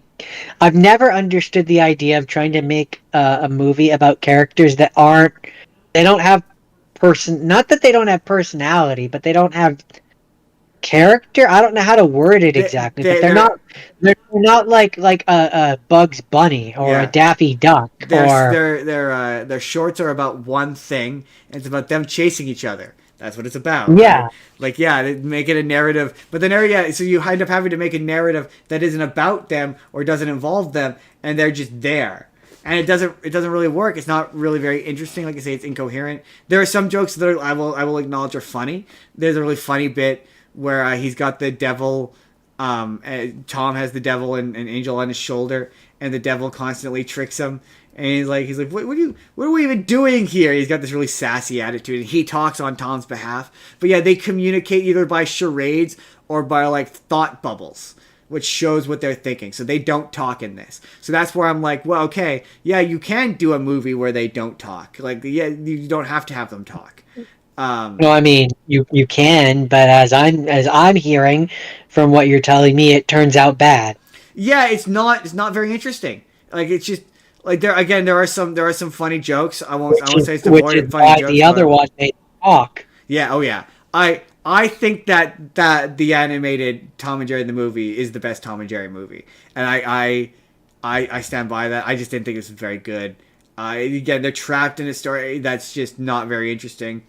The CGI characters are bad. Like it's a lot of like just swing wherever and we'll fill them in later. Like, there's a lot of scenes like that where it's like, yeah, clearly she's not looking at anything. She's just looking, and they've just put Tom or Jerry there. So it's not like they've not considered the characters in the scene when they've shot the scene, and it makes the characters less believable. It looks more like a parody, a bad parody of this, where yeah, it's like you could tell they're clearly not lifting anything. It's one of those. It's really distracting. Student film version where they don't understand what it's like to have these things there. I would have gone with like YouTube video, but yeah, basically. That's it. That is the Tom and Jerry movie. The new one. Okay, well then I guess it's time for me to sorry. Well then, boo boo. I guess it's time for me to talk to you about some have not seen. Okay, boo boo. All right. No, you're supposed to be boo boo. I That was a don't. terrible I boo don't know boo. how to do boot. All right, man. I Like, don't. I don't know how oh, to. all right, Yogi Yogi Bear. Bear. Anyway, Yeah, it's not good. um, It's not my good. first, my first have not seen, and I know what you are all gonna say. And it was produced by Hanna Barbera. Their names are on the project. It is one of theirs. It's Ultraman: The Adventure Yeah, I Begins. know we said we weren't going to talk about Ultraman every week. I meant that. It was just a weird coincidence. It was just a weird Yeah, coincidence that they they produced this. they executive produced this for some reason. Joint, jointly produced it with Subaraya Did they Productions. distribute it? Just on this says jointly produced by Hanna Yeah. Barbera Productions and Subaraya The Productions. credits just said And that they executive produced it, but I'm wondering like what their American, because otherwise it just sounds like it's made by the Japanese guys. So I'm just wondering what their American involvement is. Clearly, they're the ones who brought this to America, but I'm wondering if they distributed it. animated by both Studio Sign and Ashi Productions. Yeah, like they didn't animate it. They just executive produced it. They were the production company. No, but they didn't. And that's my point. Is they just their production company paid for it. They said they're on the movie when in the opening credits. It says here that it's distributed by Toho. Oh, interesting. Okay, that's interesting. Does it say what their American producer or their American distributor was? I can't imagine it would. No. No, I'd be interested to know if they distributed it in America. I'm guessing it was Toho. No, but Toho wouldn't have American distribution rights. They would have distributed Then it it in was Japan. then that might have been Hanna Barbera that did it. I don't Because know. It doesn't say here. Because in the credits, Uh, it said that cause executive producers don't do a ton. Like that's my overall point is like an executive producer doesn't do a ton. So it's like they're it's just minimally involved in this for some reason. it just says it was broadcast on television in the United States on October 12th, 1987, with a Japanese theatrical release following on April 28th, 1981. Oh, so they must have had the television rights. That's why. I'm It guessing. came to United States first, Yeah, well, I'm guessing. and then it was in Yeah, I'm Japanese. guessing they must have had the television rights. That's why. That's why it's pretty. Uh, But on the credits, when I saw you watching it, they're only credited as executive producers, which is like not a ton. It is otherwise mostly a Japanese creation in terms of their credits. It's all well, Japanese it's names. interesting. It's just interesting because it's known. Although I have the title Ultraman: The Adventure Begins, it's also known as Ultraman USA. Yep. He is So it considered is to be his own canonical Ultraman. There's three of them. Yes, well, the main one, because I assume it's There's like no main. There's no main one. It's the three of them. They're a team. oh They all fight at the same time. I see. Is that part of it? They have to Uh, turn to Ultraman at the same time. no, so I'm gonna get into this now.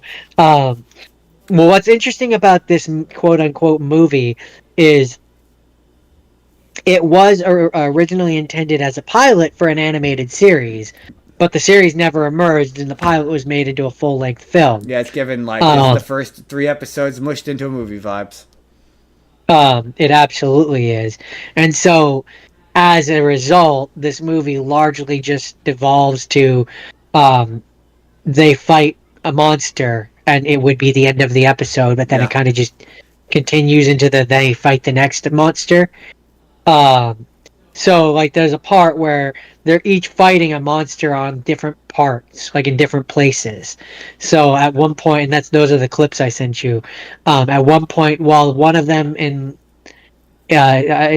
fighting the girl one was fighting the tentacle monster one in a completely different part of the world. And then it kind of coalesces with the final part of it. They're fighting the ultimate, like the strongest of all the monsters, and the three of them are fighting it at the same time, and like they keep losing until they find some technology that the science person uses on the monster to weaken it so then they can defeat it. And then it ends basically with they decide to stay on Earth to continue protecting it from threats from space, and that's obviously where the show would have taken off.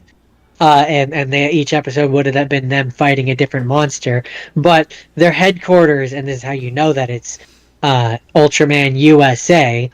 Um, their headquarters is in Mount Rushmore. I suspect. Wait, is it? Do you actually see Mount Rushmore? Yeah. Oh, fair enough. I was gonna say I suspect that was a dub thing, but no, if you see it, no. No, you see it's Mount Rushmore. Um, so yeah, you've got Scott Masterson, who transforms into Ultraman Scott. You have Chuck Gavin, the toughest and oldest of the team, who transforms into Ultraman Chuck. And Beth O'Brien, who is the cool-headed female of the team, who transforms into Ultra Woman Beth. Which, as an aside, this was the first time that I have ever seen a woman Ultraman. They do exist. Ultra Woman. They exist. They're rare, but they exist. And then yeah, there's the different. You've got I'm looking for them. Hold on. The bad, because this Wikipedia has all the stats and shit of each of these Ultramen, which I'm like, I'm not gonna read that. For example, that Ultra Woman Beth has a height of 249 feet, weighs 54 tons, and has a flight speed of Mach 23. Pretty fast. But there's the Sorkin monsters, where I don't know, maybe if I read these, maybe these are things from another thing that you'll recognize. There's Green Shocks, Garu Balade. If it's monsters, no, I don't know monsters. King Mira is the bad one, the ultimate bad one that they have to fight. No, they all sound and look the same. There was an interesting bit of trivia which I had read here, which I'm just looking for. There it is. Ultraman Legend. These Ultramen from this one. Ultraman Legend, the cast gets new live-action footage in the short, which features fight scenes of each of the 28 Ultras from the original Ultraman to Ultraman Cosmos. So these three showed up in that. They also show up in Mega Monster Battle, Ultra Galaxy Legend the movie, which has the Ultraman USA ones showing up. I know they're canonical. They very much are part of the universe. I believe I saw something about there was a stage one, like a stage production, which they also show up in. That's pretty funny. But I gotta say, after all the, and this is wrapping up my final thoughts here, after all the other Hanna Barbera, the Scooby Doo, the very like all the other stuff, this was very different. Yeah, imagine. Imagine it was like different. This was, and yeah, it was another example of you can tell that this was a show. Yeah. Like you could feel that it was. Yeah, they used to shove shit onto VHS and then be like, yeah, this is a movie. It's a movie. It's a quote unquote movie. It's like air quotes movie. Yeah, okay, so my final thing of the week is so we talked about Top Cat the show. The reason why I watched Top Cat the show is because I watched Top Cat the movie from 2011, which is the series finale for Top Cat. And so I, of course, wanted to go back and watch the original show. But this movie, it turns out Top Cat is very popular in Latin America. Go figure. So the original show was very popular in Latin America, the dub of it. So a Mexican animation company was tasked with making this movie, which is animated entirely in Flash and looks like a shitty YouTube video, but for like an hour and a half. It looks cheap. It sounds cheap. It looks cheap. It is cheap. And it doesn't. It's one of those things where it's trying to do a facsimile of the show, of what it thinks the show is like, or what the characters are like, without actually doing it. The guy who is doing Top Cat does an okay voice, but it's not very funny. It's not very clever. It's not very smart. It's not very well made. And it did exceptionally well. It's weird because it started off, it was going to be a live action animated hybrid, which I think in this case might have made this more interesting. but it eventually eventually they decided, this Mexican production company decided that it was going to be an animated movie that did once again really well in Latin America. So they commissioned a sequel, which is a prequel. It's a how the gang met. And yeah, it's just not. It was like, wow, this is a real like wet fart like way to end the week. Like, I'm real glad I watched the show because it was just it introduces it introduces new characters. So the Ranger Smith of the show, which is a cop. It's a cop, and he's the one who they constantly bamboozle. He gets I think I sent you a video. He gets fired, or no, he doesn't get fired, but they bring in this guy who is now the chief of police, and the chief of police retires, and the cop from the show, he gets treated like shit, and he constantly makes him do shitty jobs, and this guy basically introduces like robots, which captures all of the good guys, and it's about stopping this evil guy who is not a character from the original show. He's like an original character, and of course, because it's the movie version of the show, they give Top Cat a love interest, so it ends with him getting a love interest. And I will say the show's better. The show is way better, and it's way more interesting. The funny bit is it said that it had Rob Schneider in it, but he's only in like one version of it, and the version of it I watched did not have him in it. There's just certain characters that they almost feel like a parody of the original character. Like, again, it feels like a parody YouTube video that somebody made and put out, but it's an hour and a half. It's very bizarre. It's very strange. But yeah, I don't understand why this character is so popular, but he is for some reason. That's it. That's all I got for top. That's it for me this week. So, my last movie, and so you know how every now and then you're like, you can see the short or the video that's ultimately going to come out of a particular. I can see the one that's going to come out of this, and it's going to be called Jordan, the incomparable Jordan sings the praises of Scooby-Doo and Crypto 2, because I loved this movie. It was a delight. It's everything I love from Scooby-Doo, especially from the when they cross over with other things. It takes pot shots at DC in all the best and funnest ways. It's got references to DC with the Scooby-Doo, like through the Scooby-Doo's lens. That's which funny. Just makes it makes it so enjoyable. So without further ado, this was a 2023 straight or direct-to-video mystery film, where the Justice League has disappeared, and so the Lois. Why did I want to say Lana Lane? Lois Lane calls on the Mystery Gang, the Mystery Inc. crew, to solve the mystery of the disappearance of the Justice League.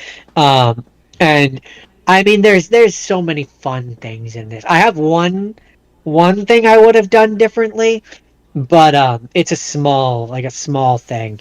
But you get funny jokes like Velma's glasses fall off, and Lois Lane and Jimmy Olsen are like, what happened to Velma? Like, making fun of the whole glasses with Superman thing. You have a part where they're going through the Hall of Justice, and Scooby, out of the collection of all the in the museum or whatever, they have a collection of the different power rings, and he takes out a red ring, puts it on, and starts to turn into like a monstrous, angry version of himself. You have the fact that when they first get there and there's the valet is like, what's wrong? What's special about your vehicle? And Fred's like, it's just a van. And he's like, oh, sweet Jesus! Like, thank God, it's just a regular car. And in the garage later, you see there's Wonder Woman's invisible plane, her invisible tank, her invisible trolley, which has far less weapons. He's like, I've had to park everything from Wonder Woman's invisible vehicles to like Green Lantern energy vehicles. Like it's so many funny jokes. Lex Luthor shows up at one point, and interestingly, in this version of the world, it's the Lex Luthor who was president. So Oh, he's former President Lex Luthor. that's funny. Um, and they're all like all the mystery ink crew are like, yeah, he's not my president. I didn't vote for him.